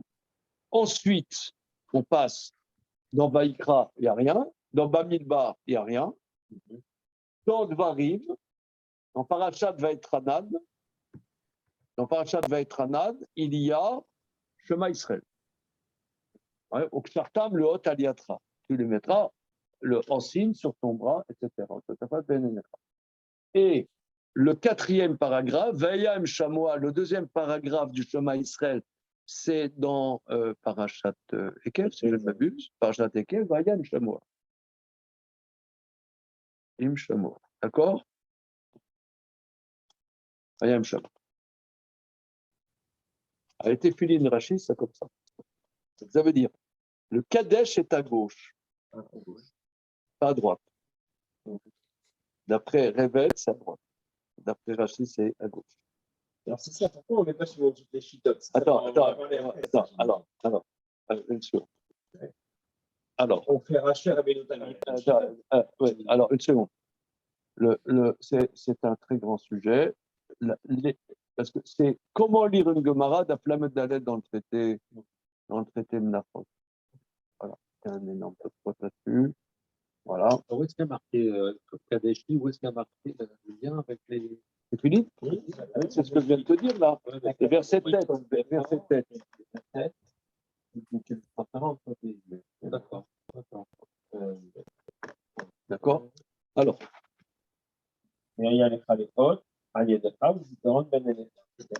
Alors, les téphilines, Rabbeinu Tam, c'est Kadeshli, Veaya, qui, Veaya, Im Shamoa, et Shema Israël. Pourquoi il ne fait pas dans la chronologie? Comment? Bah, si les deux premiers, c'est bon. Oui, mais après, pourquoi il inverse? Alors, regardez, je vais vous dire pour la petite histoire. Rashi, c'est comme ça. Ça, c'est ce qu'appelle Rabbeinu Tam. D'accord? Alors, Rambam, dans l'Alchot Tefilin, il dit c'est comme ça. Si c'est pas comme ça, c'est pas sous. Alors, les sages de Lunel l'ont écrit une lettre, etc., pour qu'ils justifient, parce qu'a priori, la lecture de la Gemara, ça ressort plutôt comme Rabbeinu Tam, jamais vu. Ouais. Il a dit que en Espagne, tout le monde mettait comme ça. Ah bon? En Espagne. Et donc il dit qu'il met. Attends, une seconde. Voilà. Et quand lui, il est arrivé en Égypte, c'était le grand de tout le monde méditerranéen, Maïmonide, hein. On lui a amené de Babylone des téphilines de Ravaï Gaon, c'était comme ça. Et il a dit, c'est faux ce qu'on fait en Espagne, il faut faire comme ça, sinon c'est pas ça.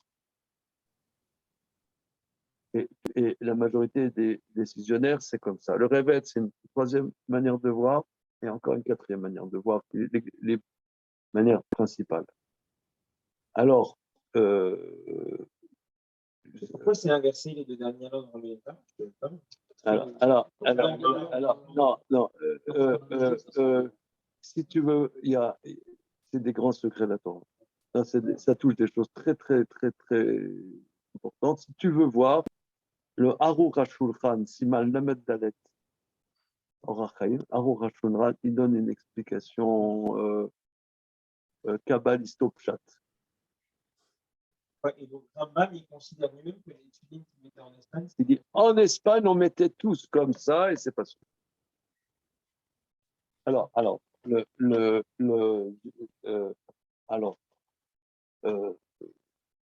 ces dernières semaines, depuis un mois, je suis dans le sujet. Ça me travaille cette histoire.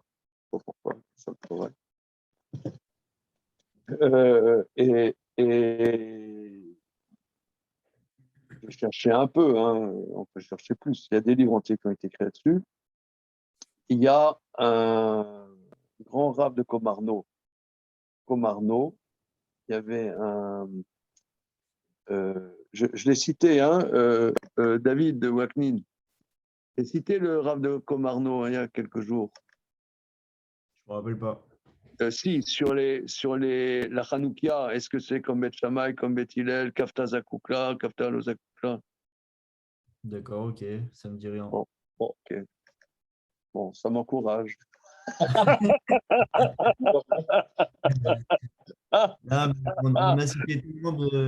a cité tellement de cas, tellement d'avis différents. Ah ouais, d'accord, ouais, on a cité trop de choses.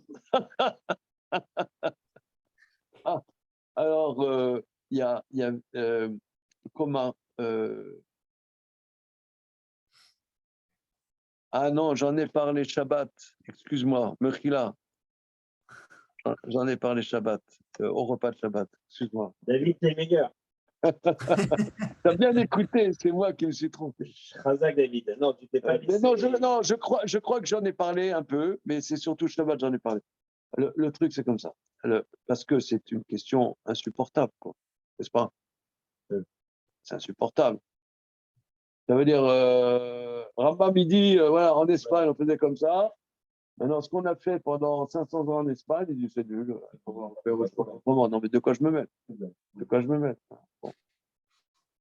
Alors, il y a, toi qui aimes bien les chassidim, la dynastie de Komarno, tu as entendu parler? Bon. Alors, Komarno, c'est une banlieue de Tchernovitz.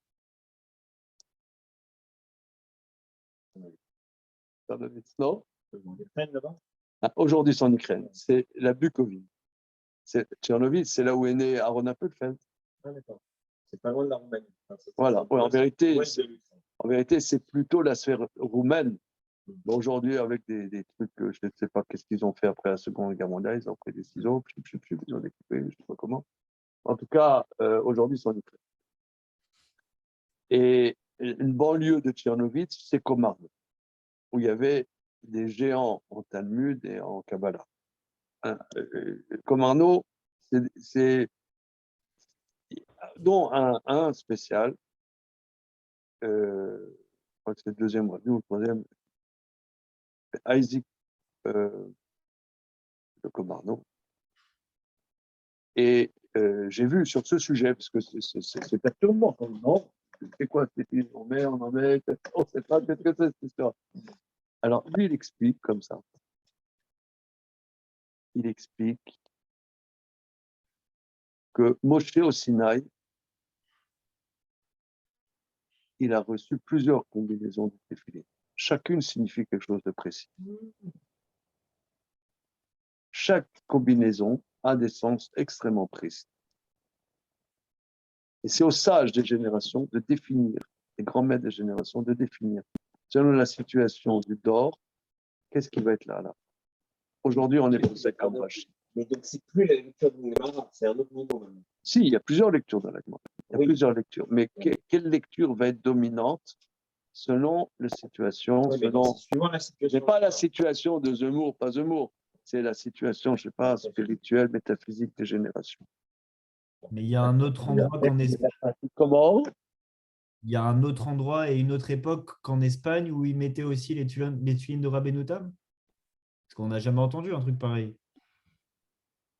Je donne encore un autre exemple qui est choquant aussi, peut-être moins choquant, mais Rabbi Yosef Karo, dans la Tefillin aussi, le Tefillin, c'est un truc spécial, que Rabbi Yosef Karo dit, dans le Siman Lamed Aleph, dans le Beth Yosef, il dit, en Espagne, tout le monde mettait des Tefillin Rolamot. De qui? Il dit, en Espagne, on mettait tous des Tefillin Rolamot.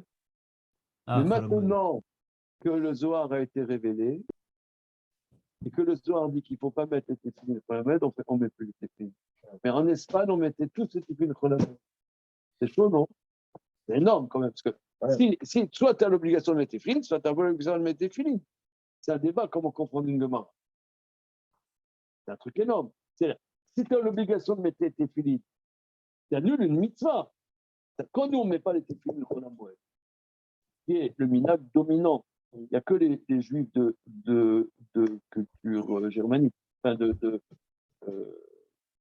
dans les Ashkenazim, la plupart des Ashkenazim ne mettent pas les filines Cholamoued, sauf ceux des pays pas seulement le Khatam Sofer, qui lui, les Hongrois, Oberländer, de la plaine hongroise, culture de la plaine hongroise qui sont culture germanique, mettent les tefillin pour la mouette.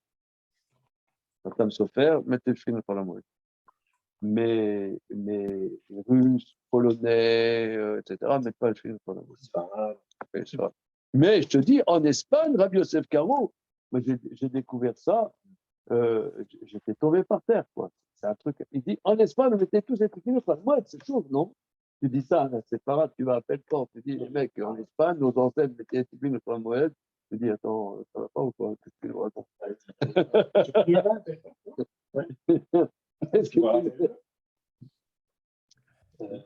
Là, il a le Covid, ces derniers temps, mais lui aussi, là, il a le Covid. C'est pour ça qu'il n'est pas là ce soir. Là, lui, il a le Covid, là. Ça va, il a l'air heureux, hein? Raphaël, ça va? Non, mais il est au lit, il est comme David. Non, il est pété, il est pété. Oh, purée. Ouais. Il galère sur ce truc. Oh, on peut... Laisse-moi dire. On s'en fout. Au moins, il me fait rigoler. Tu vas faire rigoler.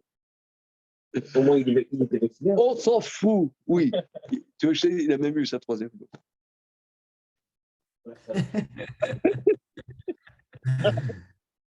Je peux recentrer, on s'en fout. Professeur Raoult, on peut continuer. Alors, tout ça pour dire que les téphilines, c'est très, très spécial. Et cette explication du Rabbi de Komarno, elle est extraordinaire et elle explique beaucoup de choses dans la Torah parce que des fois, tu comprends. Comme ça, mais si on te dit comme ça, ce sont des détails, mais là, ce sont des fondamentaux. Et il dit que, étant donné que chaque position des parachutes a un sens extrêmement précis, à définir, bon, on n'est pas tellement au niveau de définir, mais c'est un sens extrêmement précis. Les grands maîtres des générations, c'est à eux de décider quelle va être la dimension dominante ou pas la dimension dominante. Pendant un certain temps. Ou voilà, en vérité, c'est pour ça aussi que les chassidim, ils en ont fait un fromage.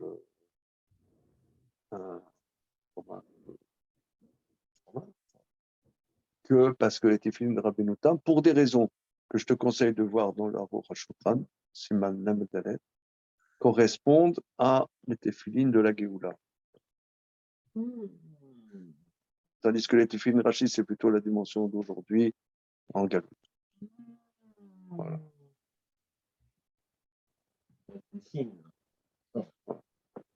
Et les combinaisons de noms divins dans l'histoire aussi. Voilà. Ouais, parce que ce qu'ils disent, il y a le 2, Veaya qui sont à côté. Veaya.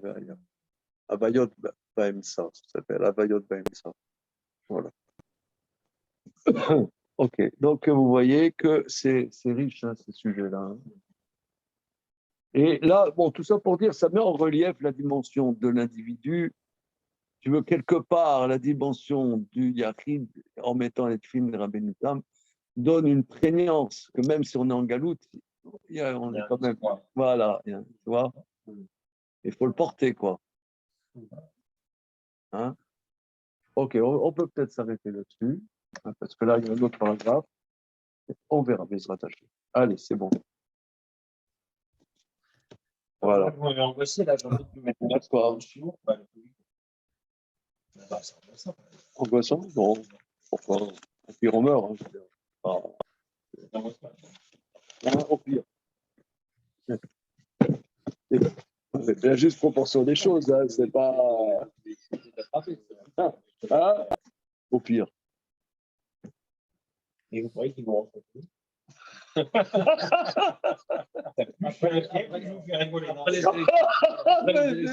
Mon film, mais Raphaël, c'est ça qu'il veut signer quand les Raphaël. Allez, salut. Moi, je Merci beaucoup.